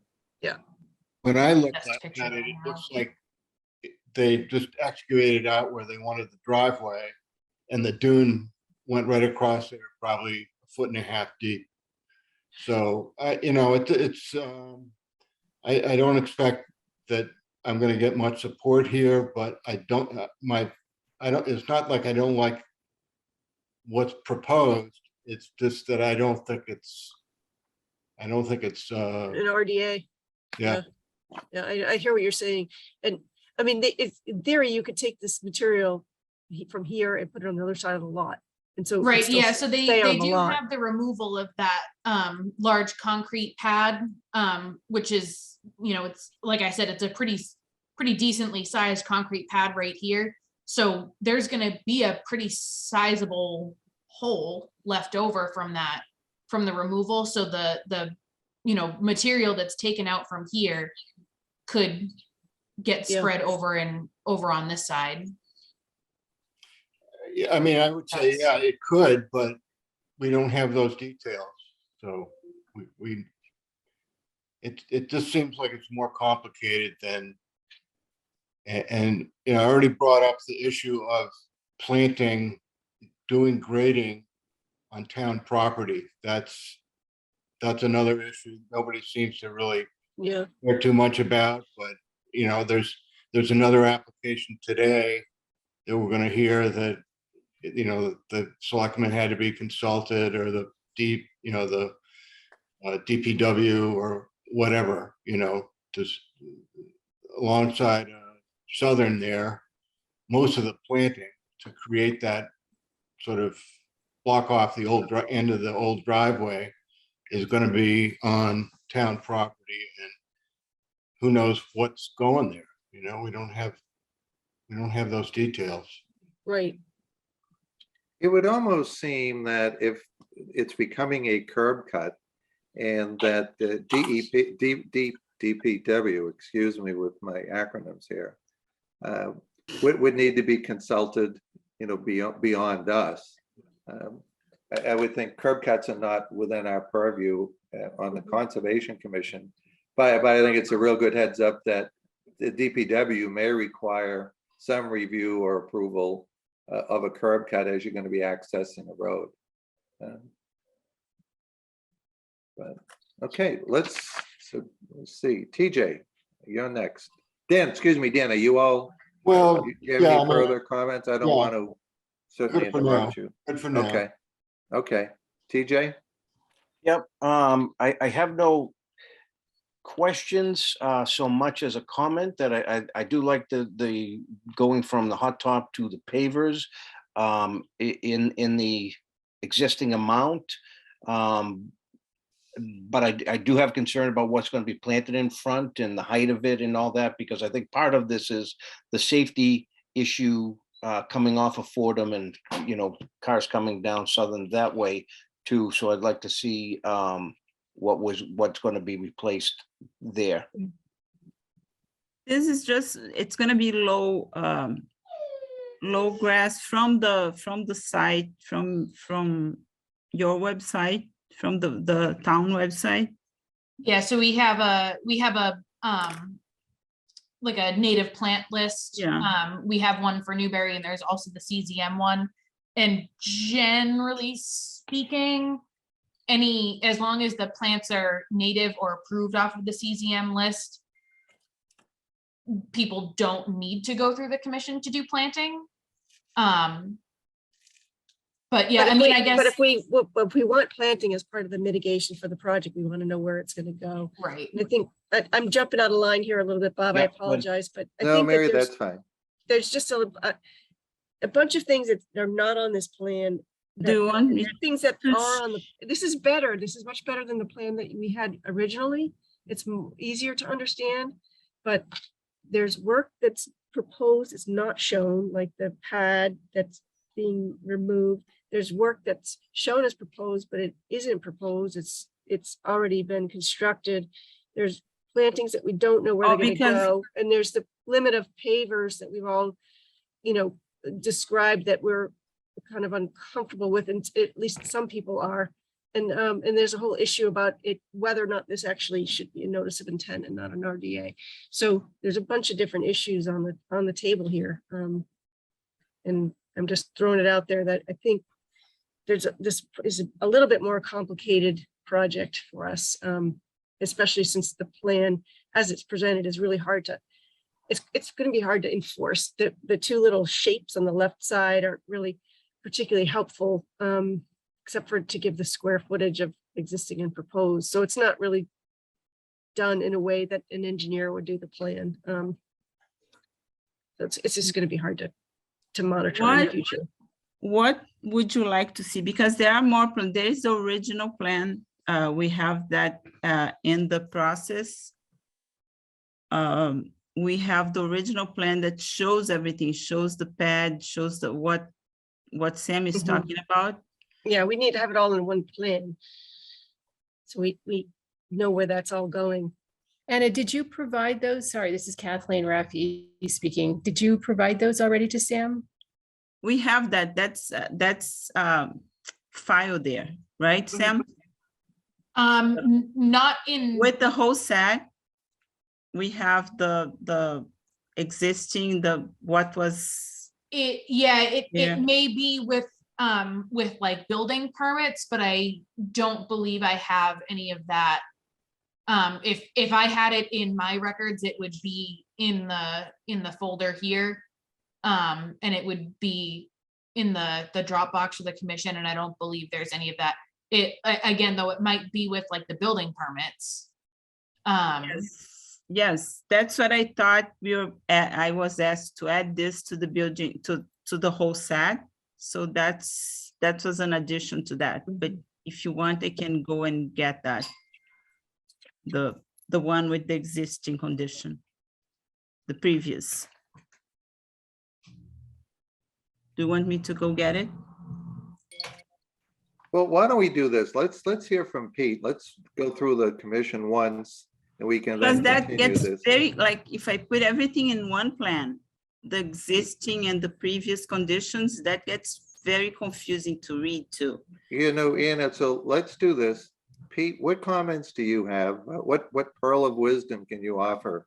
Well, first, I would like to thank everyone for their comments. I think it's been a very good discussion. And as a result of this discussion and the detail of the discussion, it's evident there are some concerns that the commission has. And I think there are some things that need to appear. And the question exists if this is an yay or not. With that, I think the applicant will need to have a further discussion with the agent, then with everything then combined in a manner that the commission then can make an accurate decision and determination. That would be helpful in facilitating this process. That's my thought. I second. Okay. So any other comments from the commission? Mary, any other comments you'd like to add? I think that this project needs a professional, not that you're not a professional, and I mean a wetland professional, like what some of the consultants that are before us that understand what it is that we're looking for. It's too hard for us to try to design that for you during a hearing. So I think that you need to have somebody look at that with their eye and be able to understand what it is that you need to have on this plan for us so that it's clear. And I also think that you should consider filing this as a notice of intent. I have a list, Anna, of people, of contacts for consultants and, people who do permitting and stuff. Just a list that I can email you. It's actually, it's on the town website. Okay. Because I would be inclined in this case to vote for a positive determination, which would require you to file a notice of intent. And I'm not sure that's exactly what the rest of the commission wants to do or what you want to have happen. So that's where I'm headed on this at this point. So Anna, what I would take away from tonight's hearing is that you need additional detail. We've got to clean up the plan a little bit more along the wetland side. If you talk to Sam, I think it would be beneficial if you consider a consultant, to assist. And continue on the path of an RDA. Otherwise, I'm sensing that you're going to get a positive determination if this is put to a vote tonight, and then you're going to wind up getting a wetland consultant anyway, and added delays to this. But that's my 2 cents. Anyone else have any comments on this? Would it make it more clear if it was almost separated from what has gone on previously? Like just sort of dealing with what the RDA is about and not like all the proposed decking and all that, or is that too simplistic? Yeah, I mean, all of the decking and everything is all stuff that it's already been Right, done, existing. and none of it triggered a review from conservation. Yeah, well, that's what I mean, because, So, you know, we were yeah, saying, so well, what's maybe the to- proposed to- deck and, Yeah, so maybe to like take out some of the detail or in here concrete might make blocks it a that little were bit over easier here that to- sort of have nothing to do with the RDA, kind of Yep. maybe Yeah. just simplify And I it can, where, yeah, and I can work that out with you on a, Yeah, because I need to understand exactly what I should take from this Yeah. and what I should add. yeah. I think you need help. I think it's beyond just what Sam is going to be able to Yeah. offer directly. I Yeah. think you need a consultant to help you with this. If I I think can, that's good advice. like, something that confused me is where new retaining walls are going to be created and where they're not. And it appears to me, it's just the little bouldery thing where it says proposed location of generator. And on the other Yep. side, the rest is just going to be grade down to the driveway, but Yeah, it's just, exactly. it's sort of difficult to figure out how it's all going to work. And, you know, I think also, I mean, the grounds, the turf, the beach grass, whatever it is, you know, that was worn quite a bit. That needs to be revegetated a lot of the area. It will. And we don't know how that's going to be accomplished. I think some detail on that would be very helpful. Okay, if we have no further comments, I think, Anna, you have some direction. I think you've got some lucid advice from the commission tonight to assist you on your path. Okay. And I would suggest you do see Sam and look at the list and Yeah. consider having a consultant I would- assist you. I would maybe recommend if Anna, you want to continue to pursue this on the course of an RDA, I would maybe recommend continuing this to at the earliest the September 20th meeting. Because I can guarantee you that no matter who you talk to, there is no way you're going to get a consultant in on this by the next meeting and get all of the appropriate information by then. So I would say at the earliest to continue this to the September 20th meeting. And you have someone that I can talk to? Yep, I can multitask and send you the contact list right now. Okay, that's good. So we would just need a request for continuance from you to the September 30th meeting, September 20th meeting. If you agree to that. Otherwise, we'll have to take a vote on what we have before us tonight. So, and I don't think you want to have that happen. So, Yeah, no. yeah. So that's it. I'll see you on, Okay, when so- is that? So Anna, September just to 20th. be clear, you're asking that this matter be continued to the September 20th meeting Yes. of conservation. Okay. Yes. All right, just a procedural question. Do we need to make a motion to continue this? Yes. Motion. Okay, Yes. okay. Motion to Just continue the just a public hearing? question. I have a question that I forgot. I talked a little bit about the gas tanks that we moved to the other side, and we talked to the company that came to remove the propane tank, and they suggested us to put it there. I understand that the house permits and everything don't have anything to do with that we are discussing here. Do I have to wait to place the gas tanks, the propane tanks after this all gets approved? Or can I install them?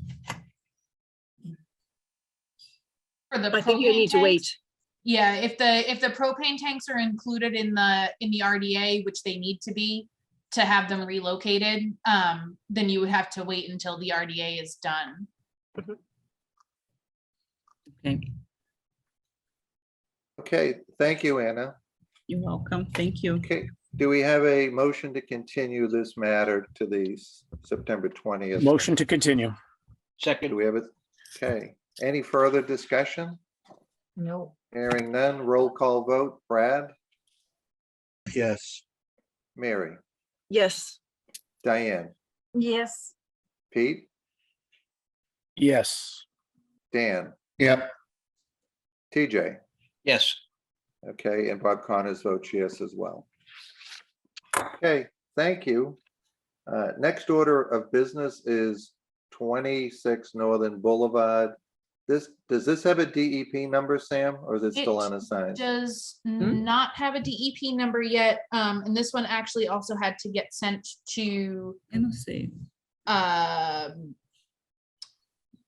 the bird people, Natural Heritage, for review, which is currently underway. I don't think, David, you haven't gotten anything back from them yet, right? I got confirmation that they received the application, but the check hadn't been attached, so the Yeah. checks hadn't been sent. Okay, yeah, so they haven't completed their review yet, but we just wanted to open up the hearing tonight, just to Okay.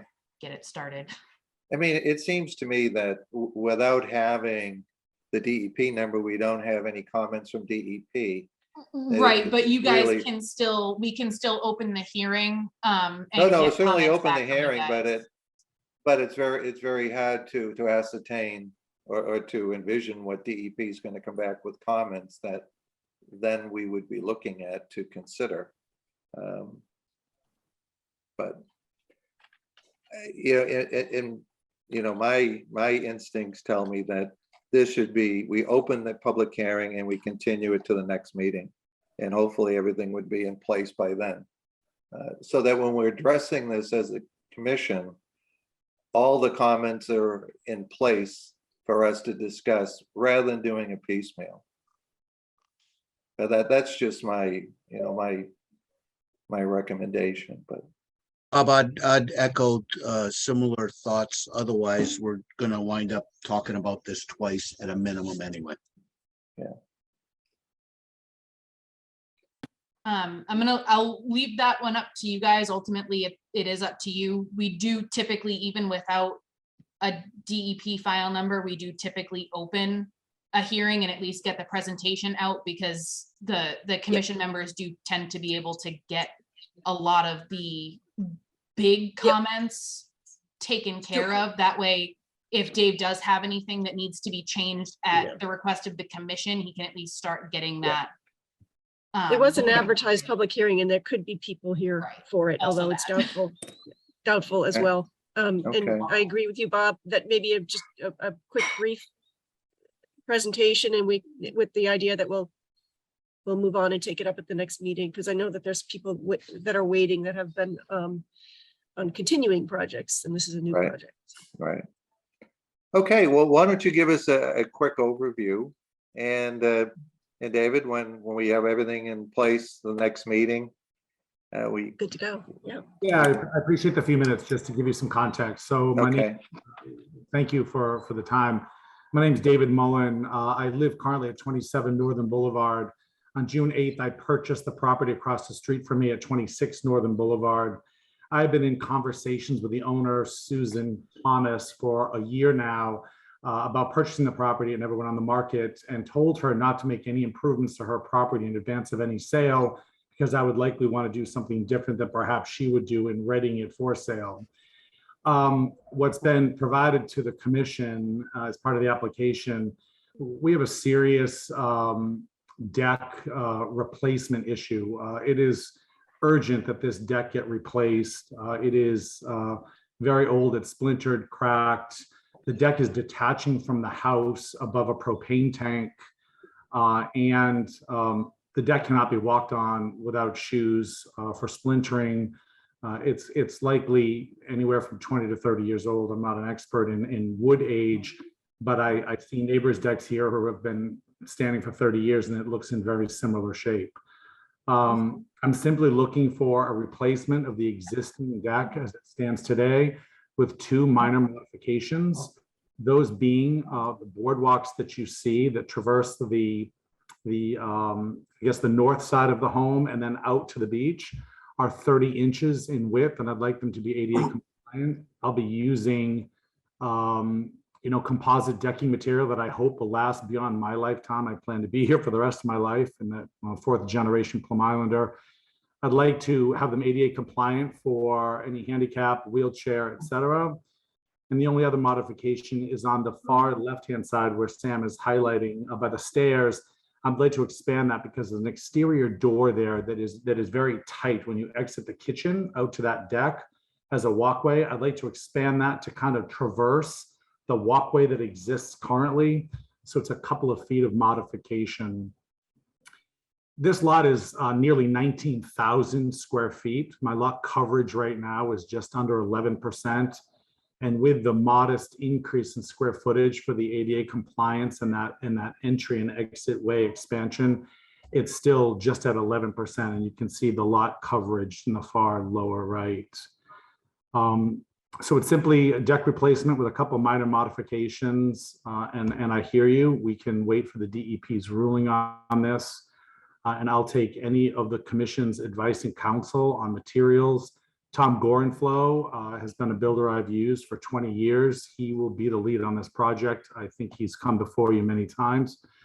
He has a really good understanding of materials and use. And again, as I said in closing, I have significant properties here in Plum Island, not only 26, but 27, and it's really in my best interest and what's interesting to maintain the integrity of these vegetated dunes to just as very little as possible. And in the pictures that I submitted, you'll see that I do have, if any grass does need to be replanted, there are pictures to show that in fact, there's locations to do that. I don't expect it to be much, if any, but it's simply the repairs as you're seeing before you. And I'll pause there. Okay, thank you. All right, any quick questions from any of the commission members? I just have something, and I just checked the DEP website, and they have not issued a file number. They're waiting for fee and plans.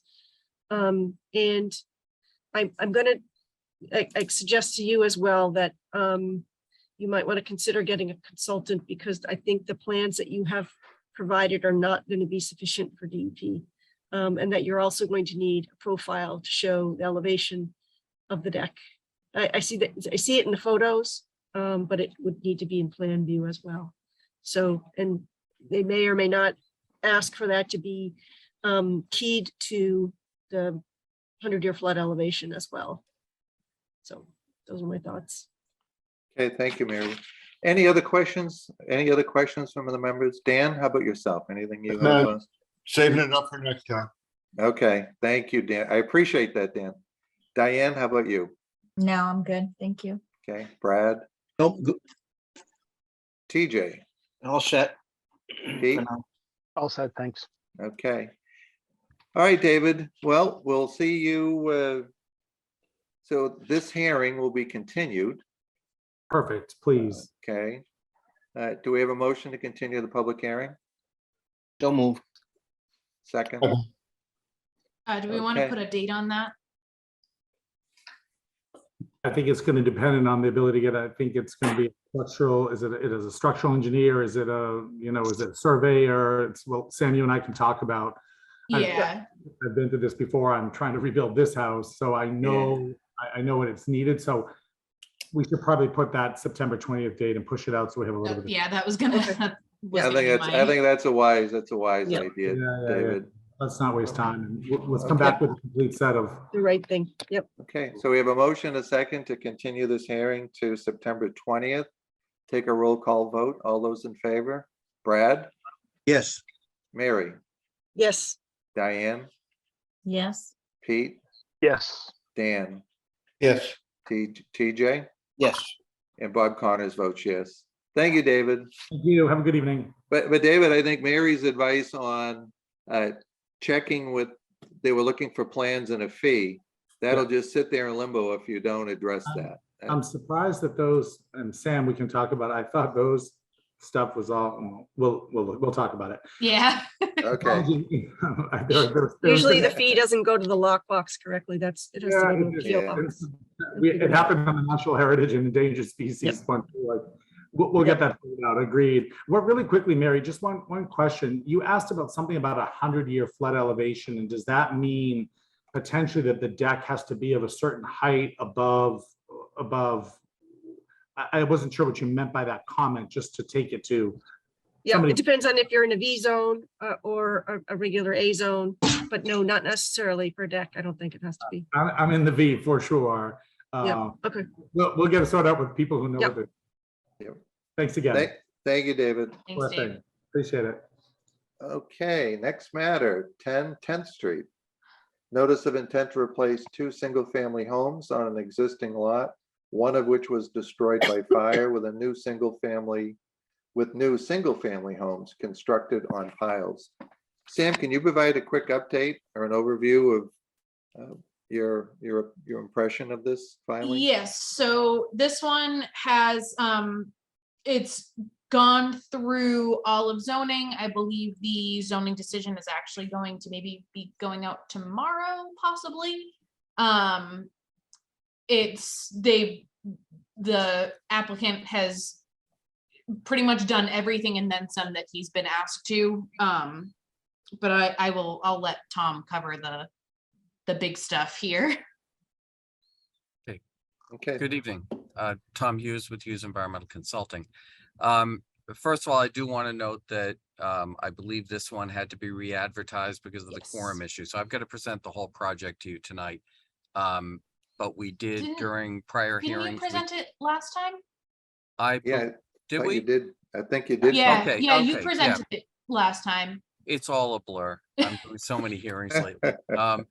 Yeah, so since our last meeting, the zoning board did vote approval and we obtained the COC from you guys, the vote earlier tonight. So I can pull the plans back up, but I think we went over this all last time. I think we answered all the questions. You know, we're looking to get approval from the commission. So what's your pleasure? You've had a long night. Do you want me to pull up plans to remind you, or are you guys good to just follow up with the questions and move on? I think it would be helpful to see the plan, at least for me. Yeah, I agree. I don't remember Mary. it. Yeah. Right, okay. Now just It's all a trying bit to of a be blur for respectful of- everybody, Tom. It's all a Yeah. blur. yeah. I'm sure it will refresh my memory when I see it. Mr. Chairman, correct me if I'm wrong, but I do not believe I can vote on this particular application. Correct. You are correct, Brad. Thank you. Okay, just a second.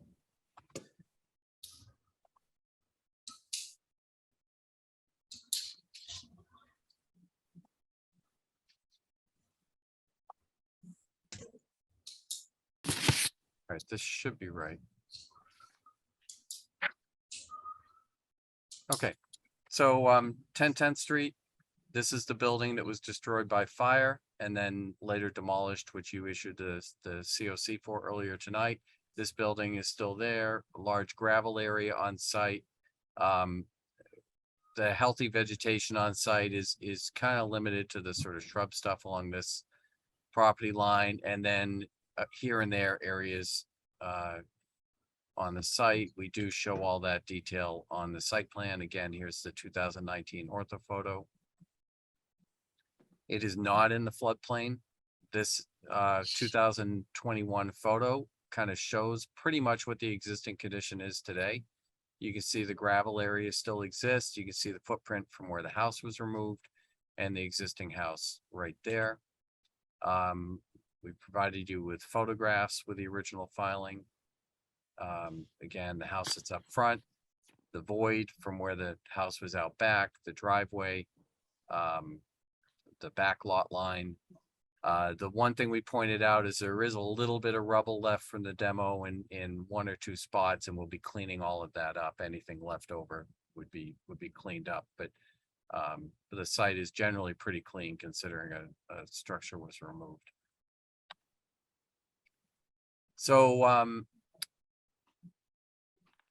we basically, let me see, is this the, oh, let me go one more. Yeah. So we made revisions to the site plan to kind of clean things up, based on commission comments. And what we did is we got rid of some of the, parking area over on this side. And let me just, hold on a second, where is it?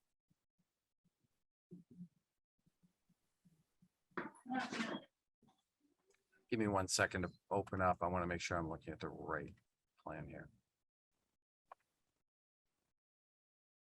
While Tom's doing this, as I recall, team, this is where we actually at the last meeting had recommended they increase the planting by 50 additional square feet as an offset. That was 20th Street. Oh, okay. Yeah, that was a different project. Gotcha. No, this is one I think we had you guys pretty much all set, and then, all right, yeah, so this is the plan. So when I go back to this is where we were at when we first came into the commission. This is where we are, and this plan has been, plan has been updated. It's what was approved by zoning. When I zoom in, you can kind of see this plan for some reason does not scale well onto the screen. And I think that's because one of the comments was that you wanted to see the actual parking surface where it was under the buildings. And so when that's colored in, it just looks horrible when I zoom out. Yeah. So we skinnied up the parking quite a bit on this side and just provided that turnaround. And then added the parking kind of over to the side of this building within the current footprint within areas really pretty much disturbed already. We showed more clearly where the existing vegetation is on site. That was one of the comments that we had received earlier in the original hearings. And we've clearly labeled that all areas not shown otherwise are going to be planted with American beach grass. And what was the reduction in impervious? There's a table here somewhere.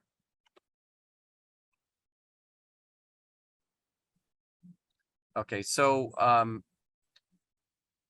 total vegetated area is currently 2,025 and it will be 2,650 when we're done. That's not exactly impervious, you know, building. Yeah, that's okay. Right. Your building is a little bit bigger. Yep. Right. So, you know, overall, we meet all the dune performance standards. We're out of the floodplain. These are open structures up on piles, parking underneath, kind of efficient use of the site, and we're increasing vegetation. So it's from a dune performance standard point of view, this project is really pretty straightforward. Okay, why don't we go around to the members and see if there's any additional questions? Mary, any other questions? No, my at this recollection was this is a good project. We were happy with it. Okay, Brad, how about yourself? Cannot comment at this time. Thank you. Diane? No, I'm good, thanks. Dan? Looks good. Thank you. TJ? All set. Pete? No questions. Okay, and I have no questions. So what's our pleasure? Will we entertain Anybody a here motion from to? the- Yeah, we need the that's- public. Yeah. Right. that I part. don't see any hands raised. Yeah, I don't Good. see any hands going up and I don't see anyone waiting Great. frantically. Then I would make a motion to close the public hearing. Okay, do we have a second? Second, Okay, any further discussion? Hearing none, a roll call vote. All those in favor? Say aye. Brad? Abstain? Mary? Yes. Diane? yes. Pete? Yes. Dan? Yes. TJ? Yes. And Bob Connors votes yes. All right, we've closed the public hearing. Any further discussion on the notice of intent? Nope, I would make a motion to issue an order of conditions. I see that Sam has posted a draft of the special conditions in the Dropbox. And I would suggest that we issue those as drafted. Okay, do we have a second? Second. Second. Okay, any further discussion? No. So so it's the notice of intent, including the special conditions that have been added to the Dropbox, Mary. That's the motion that's been seconded. My motion is to issue an order of conditions approving the project, including the special conditions that are in the Dropbox. Okay. All right, roll call vote. All those in favor say aye. Brad? Abstain? Mary? Yes. Diane?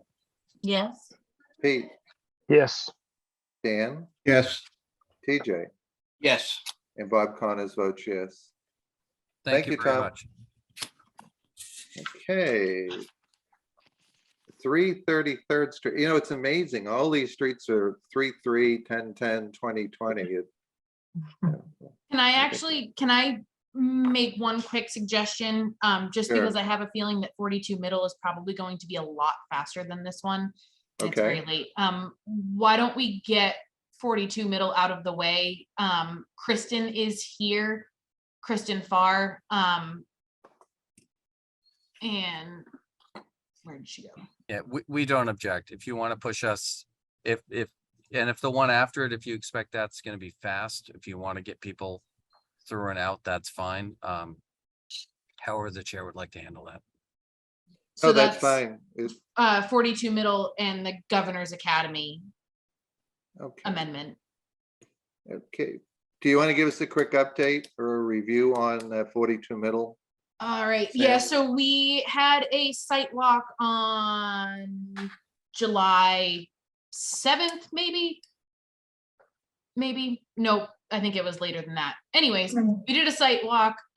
There were some recommendations made for relocating the wetland replication area and getting some additional information on the wetland crossing, the stream crossing for the driveway. I will let Kristen take it over. Oh, okay, you ready? Hi, Kristen Farr with Hancock Associates, and I just sent Sam an updated plan by email a little bit earlier this evening. I just got it late this afternoon too, but it's just to kind of show you progress on what you've been asking for from the site visit and prior hearings. So we're still working on the habitat evaluation, and we've moved the replication area back to where we had originally designed it, but it wasn't the one we originally showed you. So it's where Mary had suggested during the site visit. And then we're in the process of redesigning the crossing and the wall so that it would meet the criteria. I don't know if Sam can bring up the plan on the to share the plan on screen. But I just want to tell you that we are probably going to be filing it a little bit later this week. It just wasn't ready in time for this hearing. Yeah, it was short turnaround. Yeah.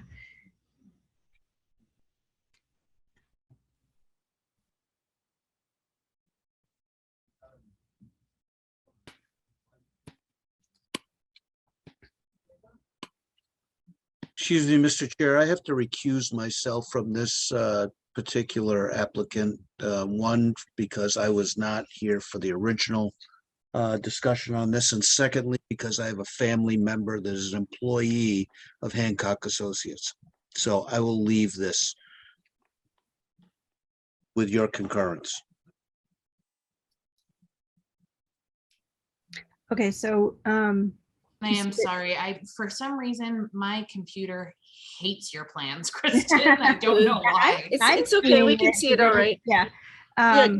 I can see your cursor moving around, so. Yeah, it's still like loading all of the stuff over here. All the little like bits and pieces Yeah, of it. not a big So deal. I think the main parts that we need to see are, well, they were on there.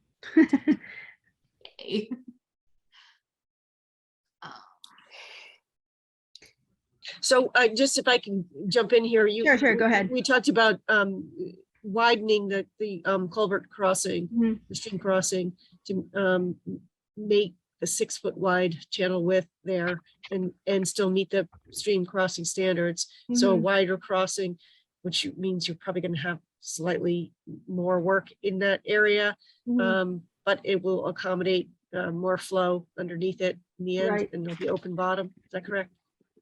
Yep. Let me just look Okay. at the plans that I have in front of me while that's loading. Yes, we're on the detail sheet is the second page, and there's a 6-foot plus or minus culvert there with looks like the full span is 14.67. That sounds about right. It'll have to be, yep. So that's what I'm seeing on the plans that, the progress we have here today. I'm sure there'll be a couple minor things that need to be just tightened Yeah, up before we actually see it. the span has to be 1.2 beyond the bank. So it has, if it's 6 foot wide, then it's 1.2 beyond. Okay. I'm sorry to jump in, Bob. No, it's okay. Yeah. It's okay with me anyways. I don't know if he's still here. Oh, okay. There he is. Oh, he's muted. That's why. Barking dogs in the house.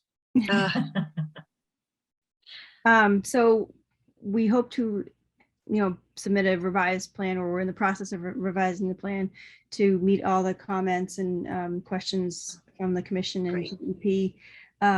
So other than those things, were there any other comments, questions that we need to address that weren't brought up before? Because I think once we get this filed, we would hope to close at whatever the next meeting would be. Did you? So Kirsten, do you expect to have this before us so we can schedule this for the August 16th or the September 20th meeting? What's your? Well, let's see, we would have to have it in by what, next Wednesday? yeah, no later than the end of the day on Thursday. Not this Thursday. Next Thursday. So that's the 11th. 11th. Yeah. You said by end of day? Yeah. Okay. Yeah, I think we were trying to get it in for the end of this week, honestly. So if that can be accomplished, means what today's Tuesday going into Wednesday. I think that's our goal, is to get it in definitely by the 11th. Okay. If not earlier.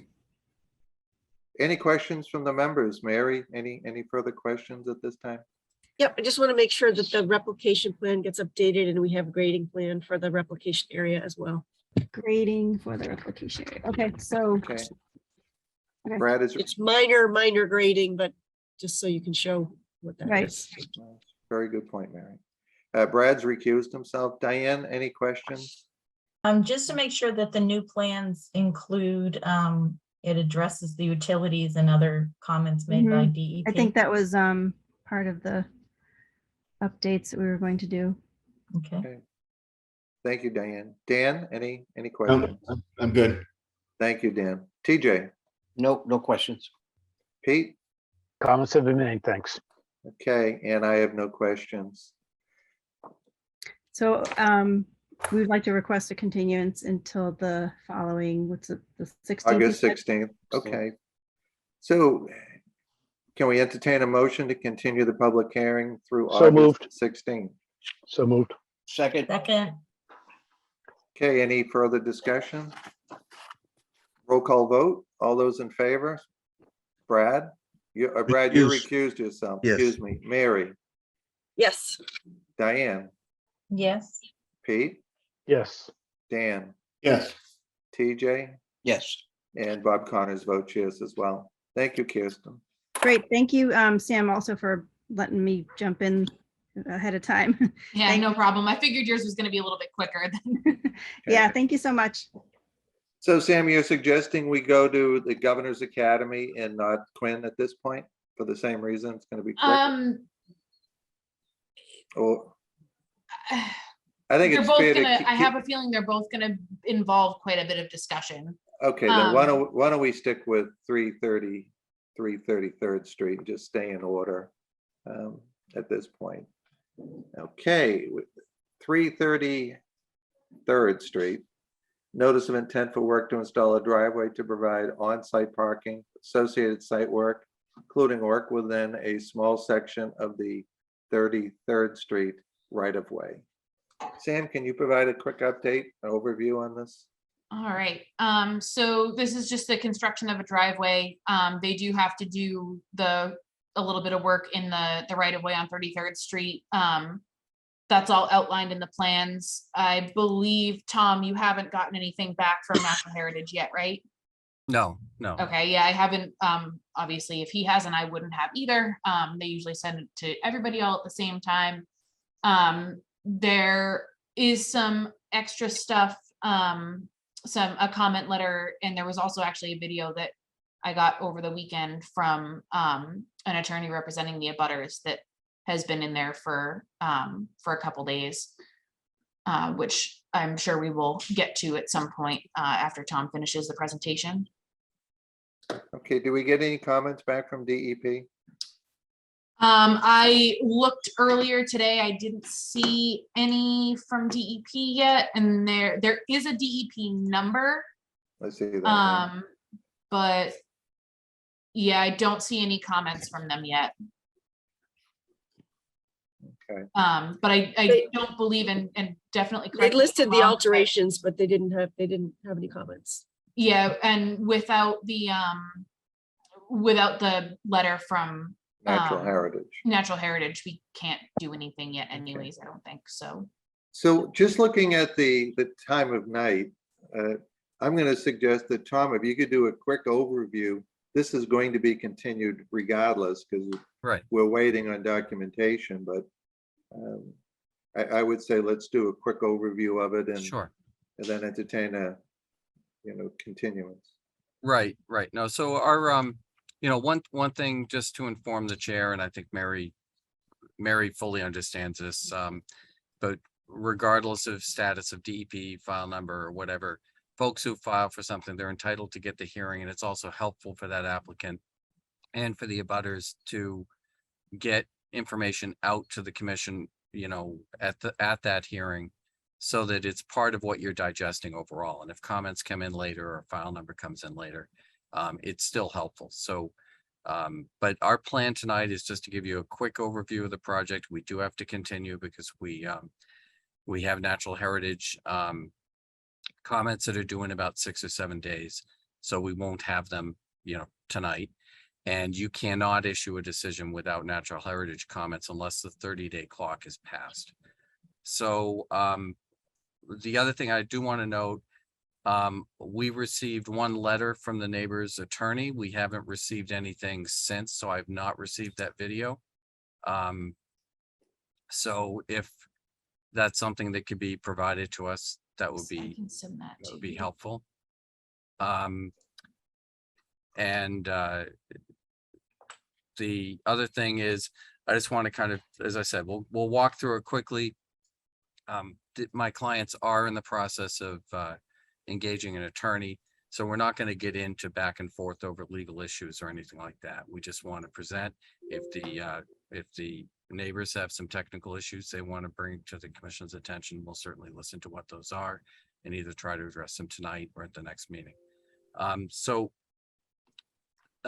Sea Shanty LLC is the Proley family. The Proley family has owned this property since the 50s. When the parents passed away, it was deeded down in the form of a trust, and an attorney recommended that they convert that to an LLC because they felt the trust wasn't adequate to protect the overall family. The property is rented out no more than 10 weeks of the year. The rest of the year it is used by family. Each adult family member is entitled to 2 weeks of using the house. And in the last couple of years, they were notified by the town that they could no longer park where they've been parking for 70 years, which is in the 33rd Street right of way. So what I'd like to do now is share the screen. And what we are trying to do here, let me just change this over to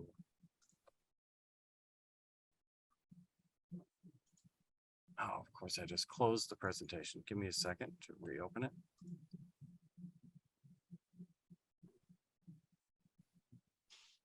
So what we're trying to do is work with the town cooperatively rather than sort of fighting this out and trying to put the 2 parking spaces on the property that zoning does ask folks to have. Okay, so my apologies. It should be opening up now. So can you see that?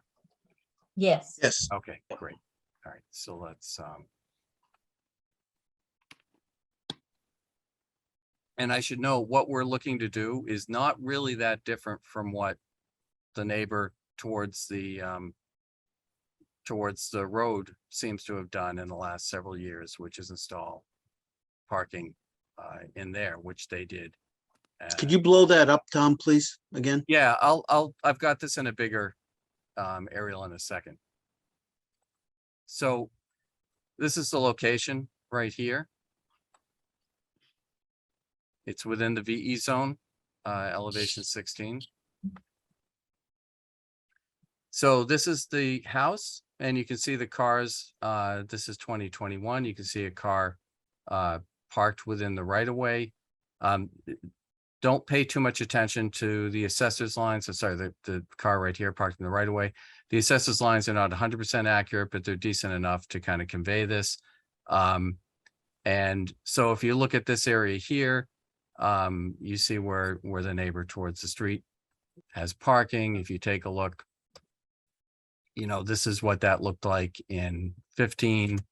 And then in 19, it looks like that. And we're not looking to do anything that size, but we are looking to establish some parking on property because they can no longer park where they've been parking for, as I said, for 70 years.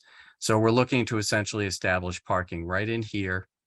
And I'll show you the plan in a second. And in order for a vehicle to turn around safely and navigate, so we're not backing out onto Northern Boulevard, we have to make a slight improvement into the very end of the finished portion of the right of way up in this area. You can also see this sort of larger sand area that contains some areas of vegetation. It's much larger than our impact, but we can safely fit 1,100 columns of beach grass within the sand areas that exist there. So I'll show you that as well on the plan. So natural heritage and endangered species is not within our impact area, but it's within our planting area. So we have sent this off to them, and that's the reason we're going to have to continue tonight. Again, this is essentially the same photo, just with natural heritage on it. So here's some pictures. You can see this little paved area here. This paved area is around the sewer manhole. For those of you not familiar, when the Plum Island sewer project happened, there was a debate with DEP about whether or not we could pave certain roadways. And the sort of compromise was, I think it's an 8x8 or a 10x10 square around each manhole on those roads that were not paved. So that's what you see here. And that's kind of a good point of reference. As you look towards the water, you can see there's an area of Rosa rugosa in here, some American beach grass. This is looking in the area where the parking would go. What we have vegetated in this area is American beach grass. There are some planting beds up along the building. And also this kind of upper area in here is what I consider sort of overgrown remnant long grasses that have just not been maintained as long grasses for a little while. Here's a shot showing some of the sand areas. You can see there's sort of significant sand areas in here. There's some dune grass that's died off. I don't know if that was, this is pre-drought, so I don't know if that was from nematodes or if it's just from a natural die-off, but we'll be looking to revegetate that whole area. This is another shot, you can kind of see the overgrown grass. There is some sumac that's growing in there as well, but for the large part, this is sort of overgrown grass, planting beds, and American beach grass. This is a picture from the vegetated dune looking back towards the right of way. My truck is actually parked there in the right of way for me to get out and do that field work. And then this is from the east looking towards the work area. So here's the cottage. We're not working out in this area, but this is kind of where people are walking out to get to the beach. So this is the proposed plan. What you can see is here's the sewer manhole. Here is the bituminous concrete. It does sort of encroach over onto the property a little bit, the bituminous, but we start some gravel improvements right on the other side of that. And we cut into the Rosa Rugosa. That area here gets finished so that a car can back out and head back out. We have 2 9x18 parking spaces here, which is, as several commissioners may be aware, it's essentially the maximum you can have under the wetlands bylaw in the velocity zone and the AO zone. Provided you don't have grandfather parking larger than that.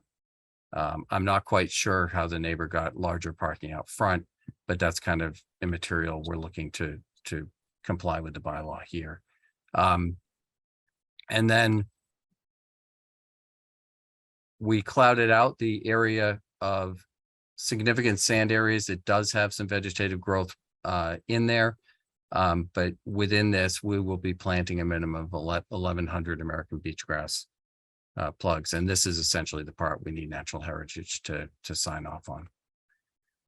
So it's relatively straightforward. We're looking to, cooperate with the town, getting out of parking in the right of way if we can, which is by providing ourselves with parking on site around the perimeter of the parking. We do have a stone drip trench. The idea is we're trying to be sensitive to the neighbor and make sure that we in no way shed any water onto their property. And this is similar to some of the things that the town has put along the side of some of their roadways in the dune. And that has been determined to be compatible with dune sands. So with that, I think what I'd like to do is just open it up to any questions the commission may have. Okay, Tom, so it looks like the section of your turnaround is unimproved road that previously no one was parking on? Yeah, so this portion here, right? The improved area kind of peters out right in this area, right? And then you have the shrub area and the walking path that goes through. And this is the reason, because we are making improvements within the town right of way, we need a selectman right of entry pass or a permit. So we initially go to the selectmen for permission to file a notice of intent on town property, which they granted. We provided you with minutes reflecting that. We also have now provided you with the chair of the select board signature on the application. So they have essentially allowed us to do that. We are mitigating for all of the vegetative impacts and then some with this planting up here. So no planning board review on this, Tom? No, we met with the town to find out exactly what we needed for permits, and essentially what we were told is the right of entry and the permit from you guys.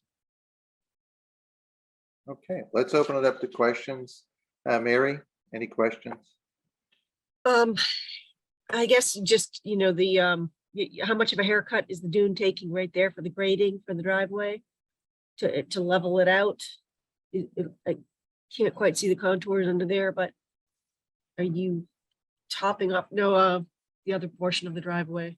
Oh, so we're using additional sand You're building it up there. Okay. Right. So if you look, elevation 20 is here. We're going to move it up Down. here. Okay. So yeah, so we're, and we create essentially a cross slope of about 8%. It's not going to be flat parking, because in order to achieve flat parking, we'd have to change dune form. So we're nourishing the dune in order to do this, and it's sort of essentially super elevated, sending water into the perimeter. To remind me what the surface is, did you say shells?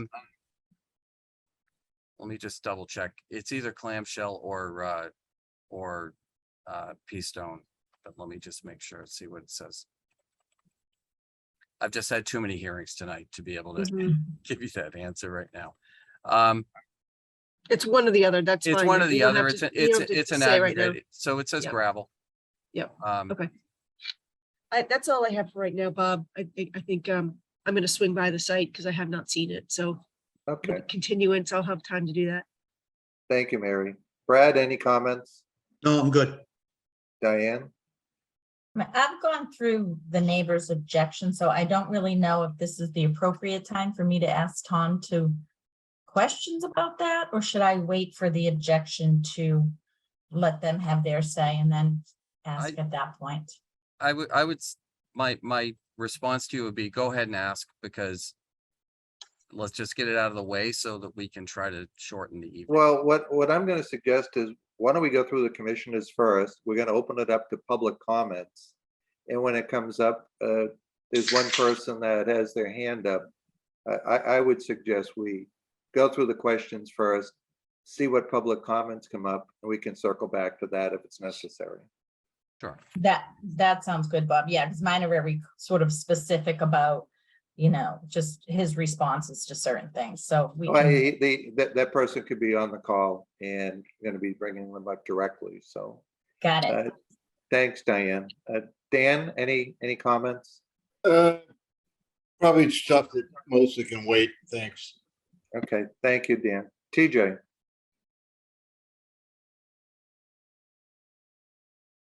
TJ, you're on mute?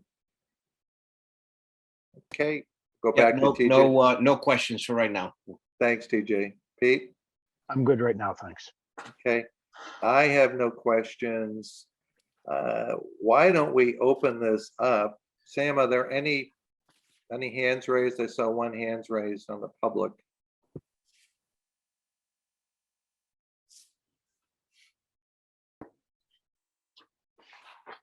You're muted, Sam.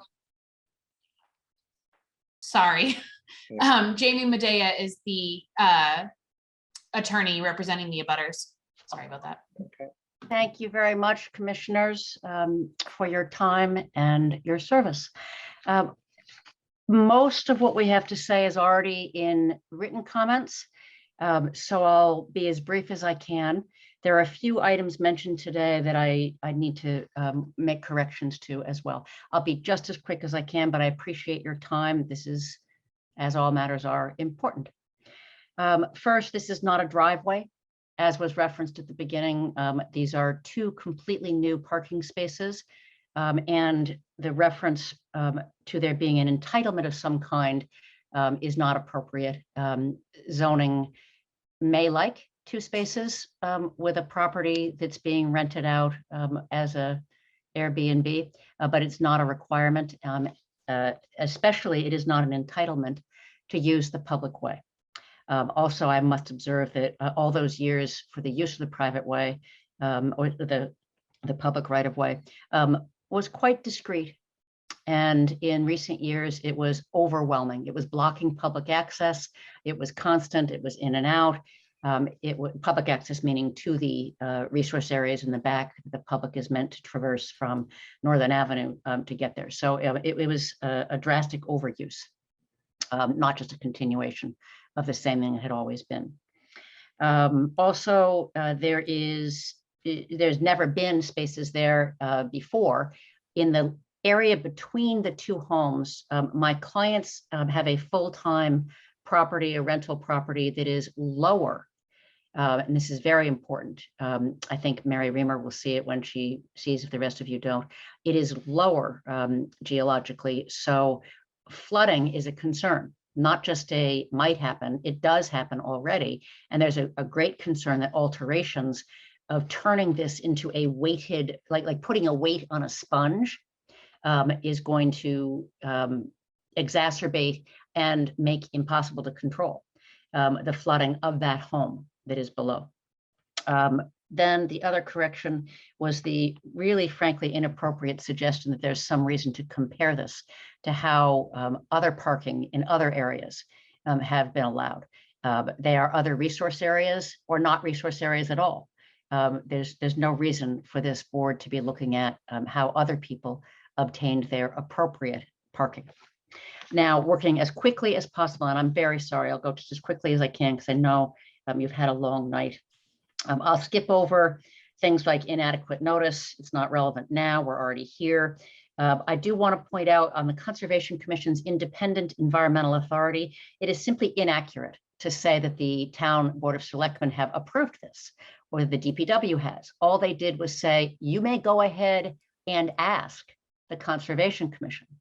You retain all of your independent authority. In fact, you're required to. You don't act in the manner the Board of Selectmen direct you to. You act according to the Wetlands Protection Act and the Newbury bylaw. I know you know that already, but I want to emphasize it because the presenter somehow indicated that the town had signed off. That is simply not true. All they did was indicate you may ask. Excuse me, they may ask. The presenter's client may ask. Ownership signatures missing, that is still relevant. While I understand, of course, you don't make property ownership decisions, you do have the obligation not to rule on an order of conditions that doesn't bear all owners' signatures. If perhaps, and I'm not saying it's true, I just heard it tonight, there's a signature from a Board of Selectmen with respect to applying for this notice of intent, that does not mean that that's a valid ownership signature. More important, my clients own a portion of the work site. Their signature is required and it's not present. My clients have a survey indicating their ownership. And that is not to the admission of the person who presented, Mr. Hughes. He says himself, the abutters lines were assigned by an assessor. It's not a survey. And that shows on the plan as a note at the bottom of the notice of intent that says these lines were just determined by the assessor's lines. My clients have a survey that say they own a portion of the work site. So there's an ample and important issue in that regard. Also, as partial owners, my clients are particularly concerned, is it valid for a proponent to take down a dune owned by the public and partially owned by my client? We say no, it is not. You'll see when you get there, the photographs you've been given are not at all representative of what is actually there now. You make a site visit, you'll see for yourselves. There are photographs in our letter that I'm not going to call up now in the interest of time, but you can look at it yourselves. The presentation you were giving is not representative of the actual vegetation and the depth of the dune. The Rosa rugosa is deeply rooted. You can't take out 2/3 of a dune and then have the remainder of the Rosa rugosa somehow survive and thrive beautifully. It's just not how it works. And my clients object to that. They need that dune, as does the resource area, to protect them for all the resource reasons in the act and in your bylaw. Incidentally, it seems to me to be an incorrect project type. It could be a commercial or industrial activity because this is very much an overused Airbnb. It's not a family home anymore. Regretfully, I'm sorry for the man's passage, but it's turned into an Airbnb now. Environmental violations or concerns. I've detailed in our written work the concerns about the extremely sensitive resource areas. They've identified Barrier Beach and Coastal Dune. I believe they also have Coastal Bank, not identified due to the slope. I think it is Coastal Bank. I leave that to your ample ability to double check yourselves. I know Ms. Reamer is capable of looking at that and eyeballing it. Many of you may be also. But I don't believe they've identified all the resource areas, much less protected any of them. It calls for total destruction of the vegetative cover, and that's simply not appropriate. It's not a requirement of the act that you provide 2 parking spaces to people where they don't otherwise have them in a public way. So there's no reason why you must approve this. And in fact, you shouldn't, because it goes against the act and the bylaw for the exact language of what it's supposed to protect. It's a prohibition to cause a modification of the dune that would increase the potential for storm or flood damage, which is exactly what this does. I referenced the sponge. think about it that way, overweighting an area that's been naturally, I won't call it fluffy, but it's been absorbing floodwaters and stormwaters. Now it won't, if it were approved. Also, it's, I don't know how to say this except to say it's obvious when you look at the area between the two houses, the property closest to Northern Avenue and the number 3 at 33rd Street. It's a space that has full vegetation, fully rooted. And they're talking about tearing it all out, irrespective of the ownership lines, and putting in 2 parking spaces. It's just completely destructive.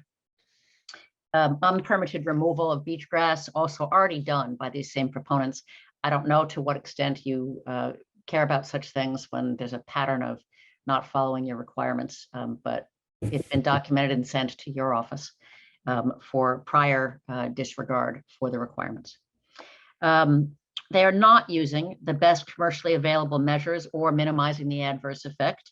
The allegation that their proposed plantings increase the natural vegetative coverage is, I know there's a nicer word than baloney, but it's absurd because mitigation plantings someplace else away from the site do nothing to mitigate the damage to the vegetation and the floodwaters and the stormwaters on that site, which is where it's of concern. It's just nonsensical.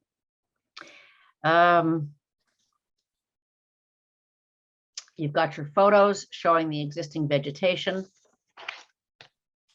The proposed work encroaches onto the abutter-owned property, which I've just described about hydrological flow and flooding.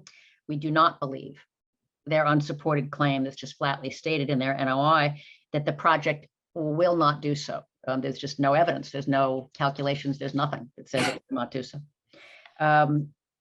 Audacious overburdening of the defined resource areas by creating this parking lot and permanently interferes with the existing right-of-way as the intended access route for public trust rights. So we questioned whether they needed Chapter 91 approval. That's not your jurisdiction. I'm just marking it as an issue.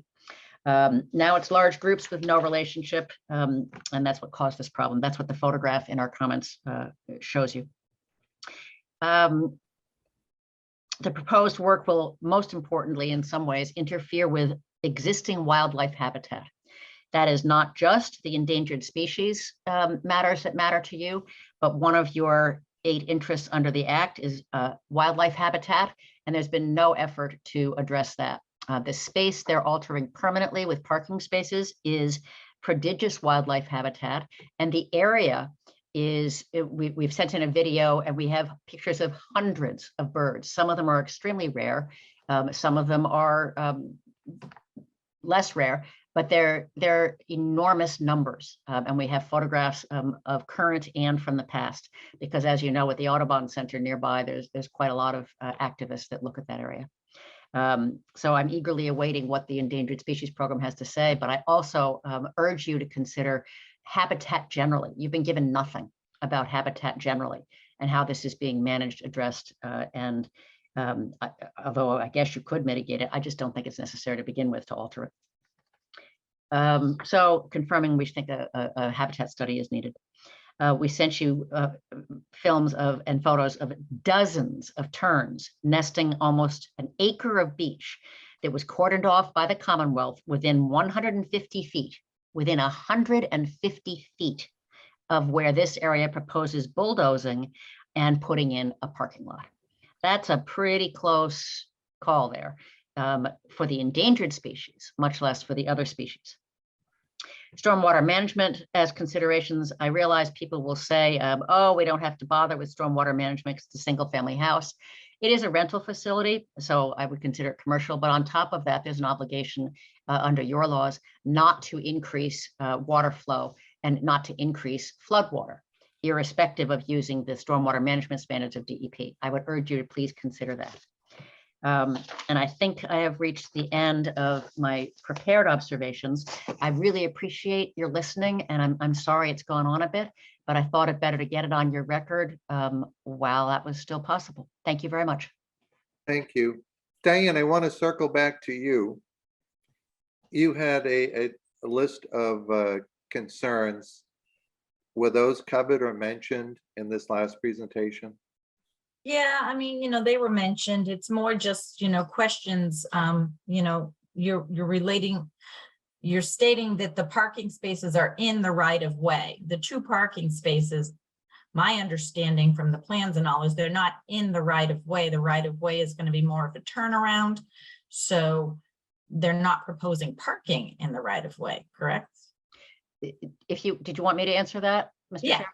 That's the horror of it. They're proposing the parking spaces on the property that is between the 2 houses. They're literally at a slope going down. And the right of way is where they are proposing to alter public property and the public dune. And then a portion of that is owned by my clients. And they're doing that in order to create their turnaround. But so the right of way is the turnaround, not the parking spaces. That is correct. As far as I know, that's correct. Yeah. Yeah, and then if they need to provide 2 parking spaces, and it seems as though if they have the building in existence, from what I'm reading, that they're it's allowable for them to have the 2 parking spaces. If they can't put them there where they're proposing, the only other place would be on the beachward side of things. So it seems that their plan to put it between the 2 buildings on the landward side would make the most sense. But I know you don't think that, so I just wanted to get your thoughts on why that position wouldn't make the most sense. Or is there a different proposal that would make more sense? Thank you, ma'am. Is it okay if I reply, Mr. Chair? Yes, certainly. Thank you. Sorry. First of all, there is nothing that means they need or they're required to have 2 parking spaces. Absolutely nothing requires that for them. Second, that they desire it. I understand that. I'm sure anybody would understand that they desire 2 parking spaces. That does not mean they're entitled to it. And your collective job, respectively, is the protection of the environment and the natural resources and the alteration of those natural resources. It is not accommodating a desire for more parking. Third, parking is always available by renting them from other people who already have parking. And that would include in this area. While that's not your business necessity, it's available. They just have to avail themselves of getting it. So you're saying that it's not needed or required, but it seemed that under CMR, the 1028 there, that it was allowable. It could be permitted because if the building already existed, it would allow for 2 small parking spaces of the size that they're proposing. Even if it's not required, it is allowable to be permitted.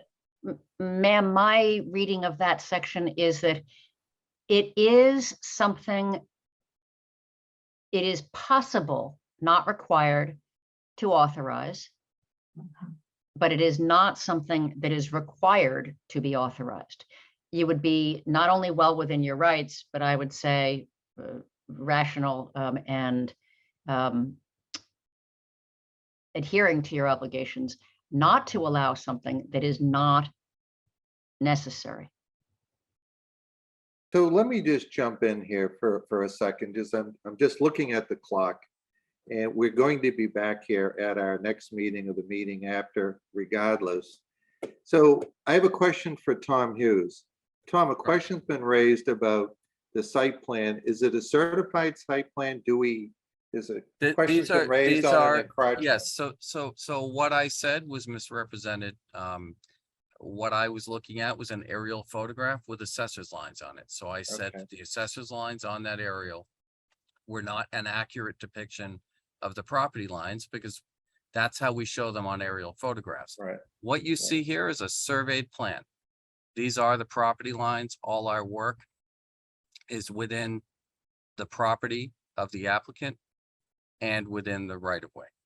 And so we have obtained the chair selectman signature on this component, and we have the applicant's signature on here as well. I do want to note that Again, as some of you who live on the island, you understand this. This is a home that's been in the family for years. And in order to maintain it as a family home, they need to have some income to pay for the taxes and upkeep, which is why they do rent it for a very limited time during the year. But this is primarily used by family. And there are 3 surviving adult children. 1 has passed. And then they each have adult children. And all of those folks get 2 weeks in the cottage every year, minimum. And so a lot of the people coming and going, they're family. You know, the neighbor may or may not know that. The other thing I do want to just point out, because it was suggested that this example is not resource area. This area is within the primary frontal dune, well vegetated previously. It is also within the velocity zone, within the floodplain, and there's a before and after. And I see more than 2 by 9, 2 by 8, 9 by 18 parking spots there. What we're proposing is far more modest. And I was unable to find the filing information for this, so I'm not quite sure what information they presented to the commission, if any, when this was done. And clearly that was very well vegetated before that work was done. And it's an awful lot flatter now. We're not changing grades. Yeah, but Tom, We're not- let me stop you there. Yeah. I don't think, I certainly don't want to hear about another project. We were Right, but- specific about your project tonight. And Well, a but couple of this is- questions have been raised. Yeah, It- Mr. Chair, this is relevant because this is the property of the abutter whose attorney is speaking tonight. Okay, Okay. And what they've done, they're telling us we can't do. And so with that said, I mean, we're waiting for natural heritage comments. We have a site plan in front of you that complies with all of the performance standards under the Wetland Protection Act and the bylaw. It meets all of the standards that you guys have approved before. And the other thing I do want to clarify is dune sand is very well sorted. It is not compactable. So it also, what we're proposing, gravel drive is pervious, but we are also proposing to trap any stormwater that is generated within a stone drip trench. So I believe we've actually gone beyond what you guys typically look for in a parking area, driving area, driveway area for that. The other thing I want to point out, let me get back to the right one here. Okay, here. So our 18-foot dimension, so our 9 by 18 incorporates those drip edges. So we're not widening our parking area in any way by adding in that stone. A portion of the parking areas is going to include that stone area, which will infiltrate any stormwater. And in the dune, as you guys know, there's not an awful lot of stormwater generated anyway. It infiltrates rapidly. The other thing I will point out is the vegetative standard in the dune is linked to how the dune functions. And in this area is sheltered from moving sand from the active part of the dune, which is seaward. And where we're proposing to plant is in an area where this vegetation will do a much better job and have much more opportunity to provide dune function through trapping sand, building up vegetation, and improving the ability of the dune to provide important flood protection for Plum Island and for the resource area. So I believe we've addressed all of the performance standards. We'll certainly look forward to any questions or concerns or comments from the commission you'd like us to address at the next hearing. And we'll look to come in and hopefully close this out at the next hearing. all right, thank you, Tom. Members, do we have any quick questions that we want to answer tonight, or can they wait to the continuance of this matter? Mary? I just have- I'm all set. Thank you. Okay. Brad? No, I can wait. Thank you. Okay, Diane, go ahead, dear. Just one. You had mentioned, the abutters had mentioned that they had a survey. Is it within our purview to look at the survey to see if in fact they are partial owners? Or is that not something that we get into? Because if they are partial owners, then I see the point that they should be joining the All we NOI, can do, I but think, is accept the, a stamp accept the plan survey and see. as it just- is. And if there's a dispute on the property line issue, we are not qualified to resolve that. So It would they become a can land take it court up with matter. each other. Yeah, right? exactly. That's Exactly, a land exactly. court, that's a land court issue. But that's one of my issues. So we would just go forward based on the plan that we have in front of us without looking at any other surveys or anything like I mean, that. they can certainly submit whatever they want into the record, but I don't know that how we would, I mean, if we had a you know, how dispute we weigh between that. a dispute between two registered surveyors, we're not going to solve. Mhm. That's going to Agreed, be, that's agreed. going to be probably land court, Diana, as you will. I believe this is an issue that's come up before as well. We have to assume if we've received signed and stamped plans saying Right. this is what we believe is accurate and that's what comes in with the application, we have to assume that that is what's accurate. As Great, far that's as what I boundaries wanted go. to know. Yeah, and unfortunately, it's, you know, somebody from, you know, out of the woodwork could come out and say, wait, that's my property. Yeah, our job is hard enough already. Yeah. Yeah, no, I agree. I just wasn't sure if we should Yeah. just make it based on what's there, or should we, that was my question. Is it, Yeah, I don't- is it even within our purview to do I that? don't think, kind of sort of not really answering your question, but a little bit, we can't really like hold up a permitting process because someone says that they believe that the property boundaries are incorrect. The applicant has to be the one to say, well, we're gonna hold off, we're gonna continue until we get this resolved. So it ultimately has to be a civil matter between them that gets dealt with, but we can't hold up a permitting process because we're getting conflicting information on property boundaries. Because That the was my order of question. conditions, yeah, the order of conditions actually says it doesn't convey any property rights, so. Okay, so we move forward with what we have. That was my question. Are we going to be delayed? But we would move forward based on what we have. So, okay, thank you. Thank you, Mr. Chair, Diane. may I make just a very brief observation in response to Mr. Hughes? Actually, at this point, I want to hear from my members first. Yes, sir. Okay, thank you. Dan, any questions? This is site visit perhaps, I don't know, that might be helpful. Okay, Dan. TJ, any questions? Not at this time. Pete? I would second a site visit. Yeah, I think that's a good point. Why don't we, I'm gonna make a suggestion. If we can schedule site visits early in the first thing in the morning during Sam's normal working days, I think that would be a good accommodation for her if it's possible. 8 o'clock just works swimmingly for me, to be honest, but I have more. Me as well. flexibility. Okay. How is next Tuesday look for a site visit? Does Tuesday work, 8 o'clock Tuesday? We can push that back each day till Thursday.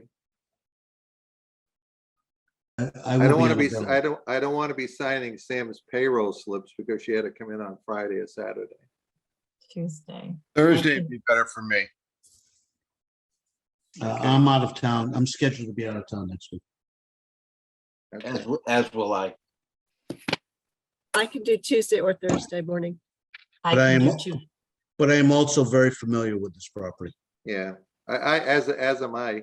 Well, let's go for Thursday to accommodate Dan. Diane, can you make Thursday? Yeah, it's across the street. Pete, I can do Pete, that. how about you? Unfortunately, I have a conflict, but I am available Tuesday. Okay.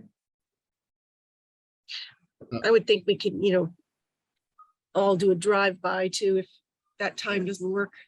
Okay, it Yeah, sounds I like mean, a it's pretty majority of us. basic.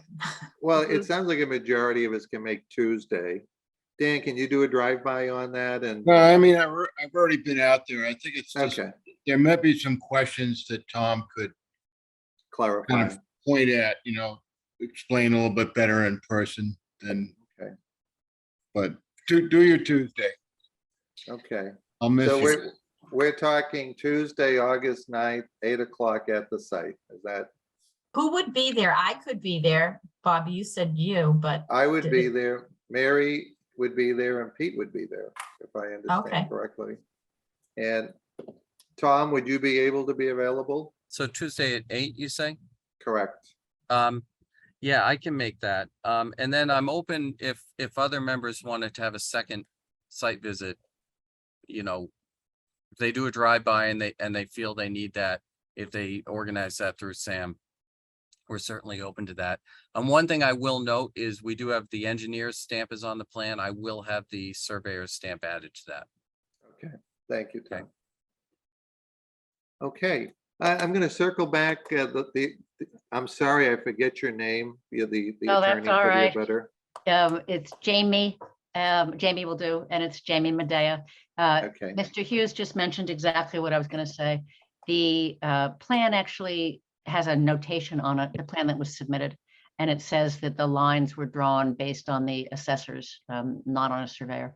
So perhaps Mr. Hughes will be curing my concern with respect to his lines, but I remain adamant that my clients own a portion of the work site, and we can either submit the surveys or not. I understand your and your discussion about your authority was quite accurate. Okay, thank you very much. So, Tom, do you want to ask for a continuance? Yes, I'd like to continue to your next regularly scheduled meeting, which I understand is September 16th. August 16th. Sorry, it would be- August 16th. Telling you, it's been a long night. But Yes, it certainly has. Okay, members, what's our pleasure? Do we have a motion to continue this public hearing to August 16th? Moved. Second. Second, Okay, any further discussion? no. Okay, roll call vote. All those in favor say aye. Brad, Aye. Mary, Aye. Diane, Yes, Pete, Yes. Dan, Yep. TJ, Yes. and Bob Connors votes yes. thank you very Thank you. much. Take care. Okay, Thank you for your So- courtesy. Can you stop sharing the screen, Tom? Oh, Yeah. there you go. Just wanted to make Okay. sure you didn't go away before. No. okay. You One don't want Elm to see that all Street, night. So Sam, the last item that I have on our agenda is Governor's Academy, 1 Elm Street. Request for an amendment to the order of conditions issued Yes. for work to install a dock. Can you provide a quick update for us? This is the same thing that we saw with the minor modification. There was just a request to bring it up to a full amendment that was legally advertised in compliance with all of the requirements, which it has been, so that the commission has the ability to tack on extra conditions if needed and go through additional review process. I'm gonna let Tom Woodruff take it away. Okay, thank you, Tom. Thank you, Sam. Thanks, Commission. I don't know if you want me to, I don't need to go through the whole history of the project and the permitting that started back in 2019, again, probably in the effort of time, but yeah, just recapping, we met a month ago in the first July meeting, and all of the concerns or questions that were raised during that meeting. Curtis from Collins Engineers worked on the plans and revised them to include them. And it probably makes sense to pull up the plans now, and we can walk through those.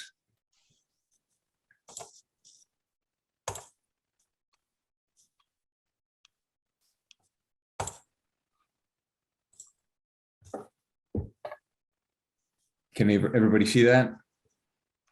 yes, Perfect. Just to recap, this is the, it's on the campus of the Governor's Academy in Byfield, and there's location right there. It's on the south bank of Parker River. The project site is located right here, just north of main campus that I'm circling.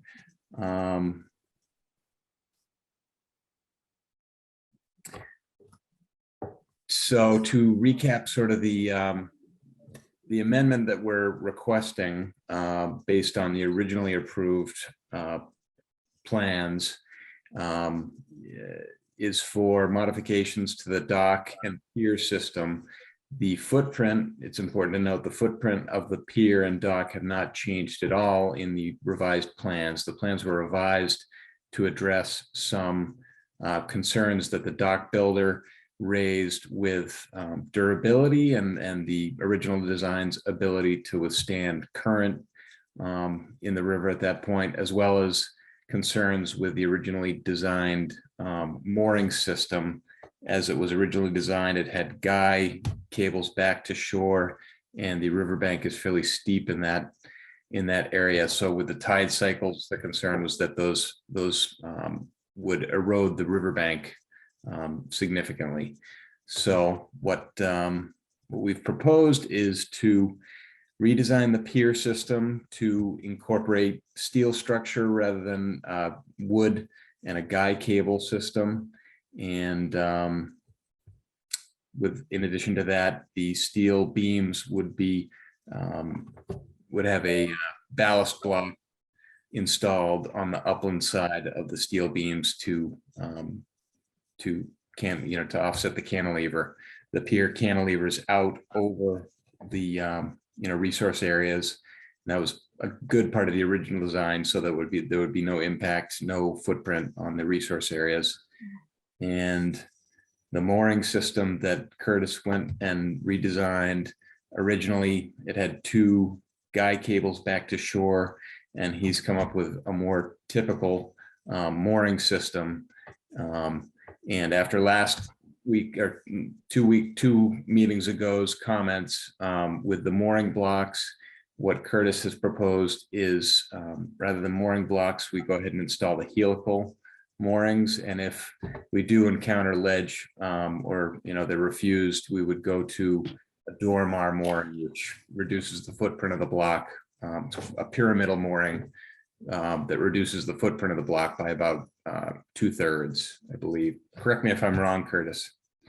No, that's correct. So these would be if the helical piles can't obtain, so for the record, Curtis Cheney, Piling Engineers.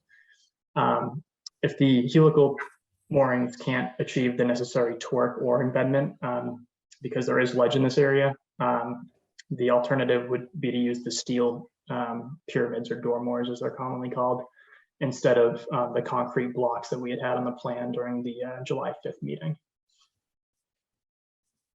Perfect. And with additionally on this site plan, we incorporated, and I'm sorry, it's a little difficult to read. I'll try and zoom in, but stockpile areas and erosion control around the entire proposed excavation sites for the footings.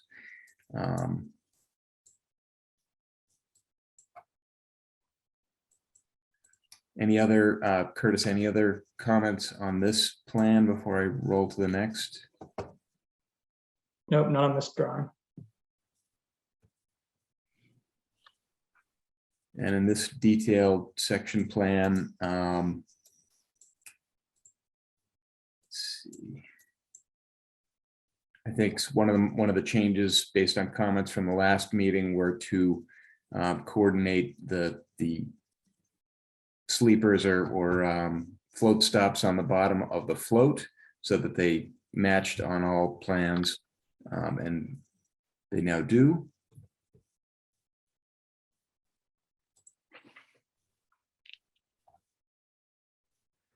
And then changes to this section of the mooring system.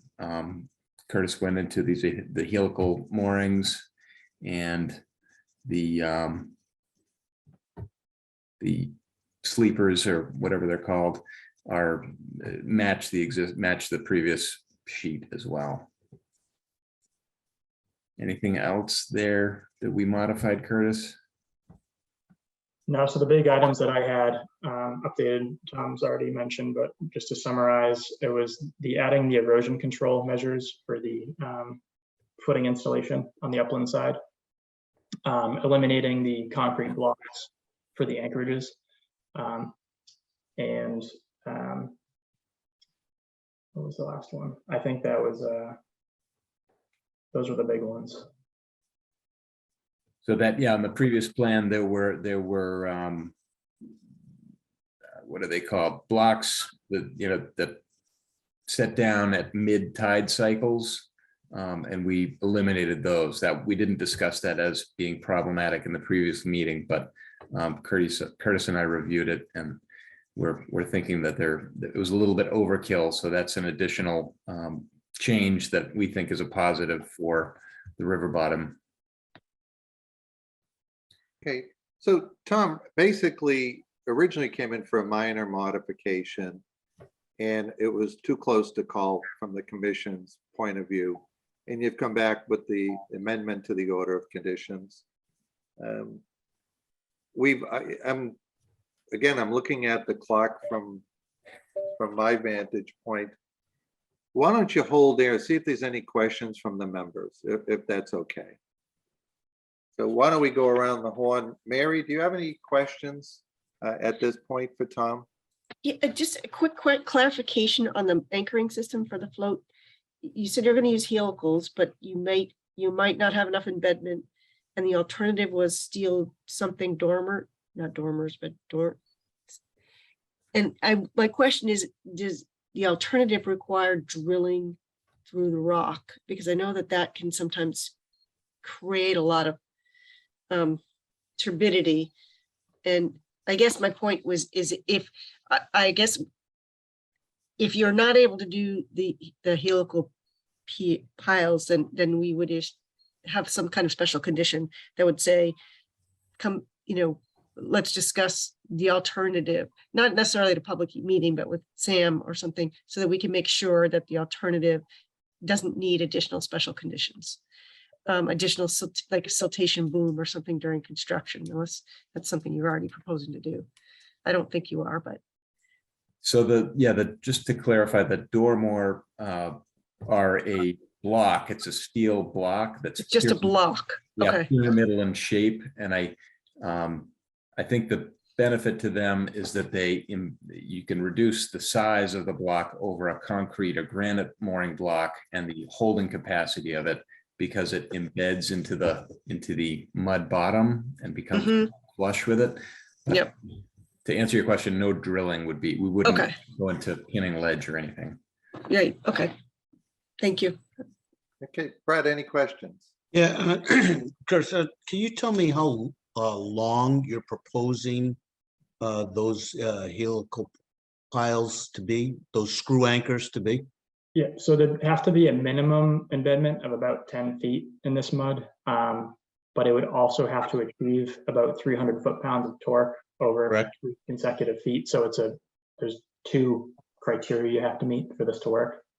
And how are you going to attach those? Are those going to be hand cranked in, or are you going to use a machine or a barge? It would be a barge with a bobcat on it, with the attachment to the bobcat to put these helicals in. Correct. Okay, good. And just a point of clarification on your plans. You talk about the 5/8 and 1 inch steel chain. I would suggest that you put in 5/8 or 1 inch galvanized steel chain rather than just steel chain. Good catch. Yeah, that's something we can include on there. Thank you, Brad. Diane, any questions? I do not. Okay, Dan, any questions? Yeah, I want to thank you, the applicant and consultant there. You guys did a great job detailing this. And yeah, I spent a lot of time looking at the notes. There's some very thoughtful notes in there, and that's much appreciated. I do have a couple of questions, and wanted just to clarify I believe the record plan says the saltwater piping is going down the ramp. Is that correct? Correct. Okay. In that June 18th meeting in 2019, the minutes, we were thinking at that point it was going to be a 3 sections of float. Now it's one large float. And there is a condition already there for a management plan to, you know, how are you going to get the thing out of the water in the winter, that sort of thing. And I mean, I think with this big float, that really kind of needs to happen. I don't think it's, I think you've covered a lot of the details, but maybe not all the details of, you know, where it's going to, where you're going to remove the float, what equipment's going to be needed, that sort of thing, where you're going to put it. I mean, it's a big 50 by 15 by 4 feet high. Going down with a road with that is going to be, you know, an issue. You know? Right. It's not represented on the plans, but it will be more than just one section. It will be, as we've discussed with the builder, I don't recall how many sections he recommended. Do you recall, Curtis? I think he suggested 5 sections for this. So 5 10-foot sections for 50 feet. 4 or 5, either they gotta Okay. be. Yeah. So it would be nominal not represented on the plans, but it would definitely be 4 or 5 sections of 10 by 15 or 12 by 15 that would be removed one at a time. And probably using typical dock hardware to put it all together. Yep, exactly. Off the shelf stuff. Okay, that does my questions. I just think we might want to offer up some condition that, you know, when you actually figure out how it's going to happen, produce some sort of narrative, give it to Sam. Yep. I think that, that is one of the conditions, if I'm not mistaken, that we have to submit a management plan, removal plan prior to construction. So point noted, and we will absolutely do that. All right. Thanks for all your hard work. Thank you. Thank you, Dan. TJ, any questions? No questions. Just other than I came in at the tail end of this project, so I didn't hear all of the background, but who is going to be able to use this dock? Is it just the academy people, or is it to the public, or is it camps there? Or Yeah, it'll be government or Governor's Academy associated. It won't be open to the public, to answer probably the primary question there. It'll be open to students and Governor Academy related people. Okay.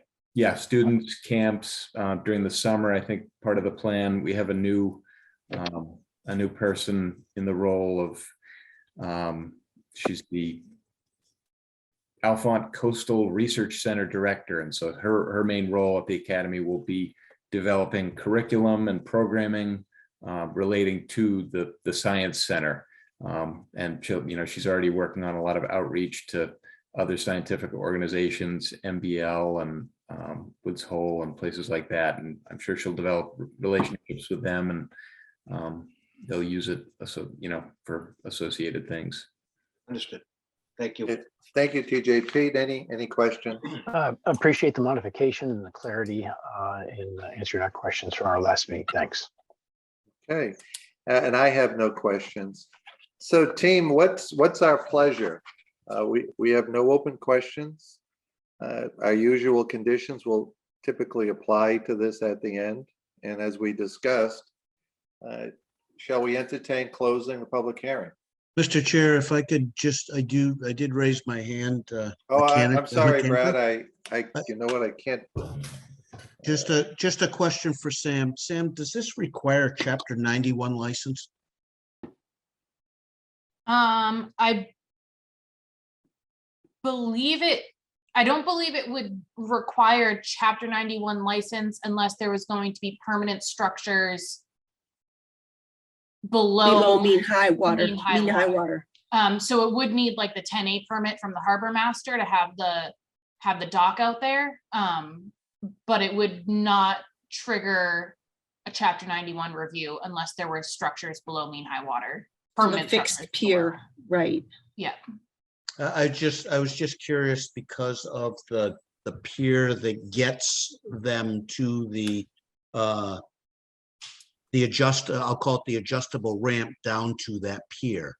It didn't know whether or not that required a Chapter 91 license. When TJ brought up the question about whether or not this required public access. Can you flip that back to just- that page? That just kind of piqued my interest. That's all. Yeah. So there's, The You're on your gangway plan, itself is yeah. also seasonal, and that's also permitted under the Harbor Master 10A. So the Yeah. fixed pier that doesn't move upland, that's above high water. The Mhm. fixed pier, or sorry, the gangway and the floating dock, those are seasonal, so those do not qualify for Chapter 91. And does the Army Corps get a bite at this apple? Because it is a navigatable waterway, correct? They do, and they're in the final stages of their review. Okay, good. Thank you. Thank you, Mr. Chairman. I apologize for the late questions, but thank you. Good, all good points, Brad, and I was going to ask about the Army Corps permit as well. Okay, so do we have a motion to close the public hearing? So moved. Second? Okay, any further discussion? Hearing none, I'll roll call vote. Brad, Yes. Mary, yes. Diane, Yes. Pete, Yes. Dan, Yes. TJ, Yes. and Bob Connors votes yes. All right, now that the public hearing's been closed, any further discussion on the order of considering an order of conditions? Were there any other special conditions, Dan, that you Well, were monitoring this one? I'm thinking about that, and I just think that if at the pre-construction meeting, which I think is probably in the original order, Sam has every right to ask for that management plan for the winter storage. Mhm. And I think, as long as she pays attention to that item in the written order, I think it's good. Okay, any other special conditions beyond the usuals? Do we want to add, Mary? No, I think hopefully they're already in Right. the original order. I didn't see anything on this that would make me think that there might need to be some additional, so I would recommend or propose anyway to approve the modification and reference the updated plans with the condition, just the condition to make sure to have the dock management plan in place prior to construction, if that's not already in the conditions. Do we have a second to Mary's motion? Second. Okay, any further discussion? Hearing none, I'll roll call vote. Brad, Yes. Mary, Yes. Diane, Yes. Pete, Yes. Dan, Yes. TJ, Yes. and Bob Connors votes yes as well. All right, thank you very much. That's the last agenda item that I have. Sam, do you have any other matters you want to quickly No, I do not. discuss? Absolutely nothing. We were going to give you 30 seconds. That's about it, though. Listen, thanks, everyone. Hey, Thank you, Bob, for chairing and for your service. Yeah, just a comment. Congratulations to Mary and Bob for stepping up and taking on this roles. And I just want to say I'm honored to be back as part of this commission. Thank you. Motion I- to adjourn? Second. Okay, any further discussion? Good night, everybody. Good night, Bob. Night.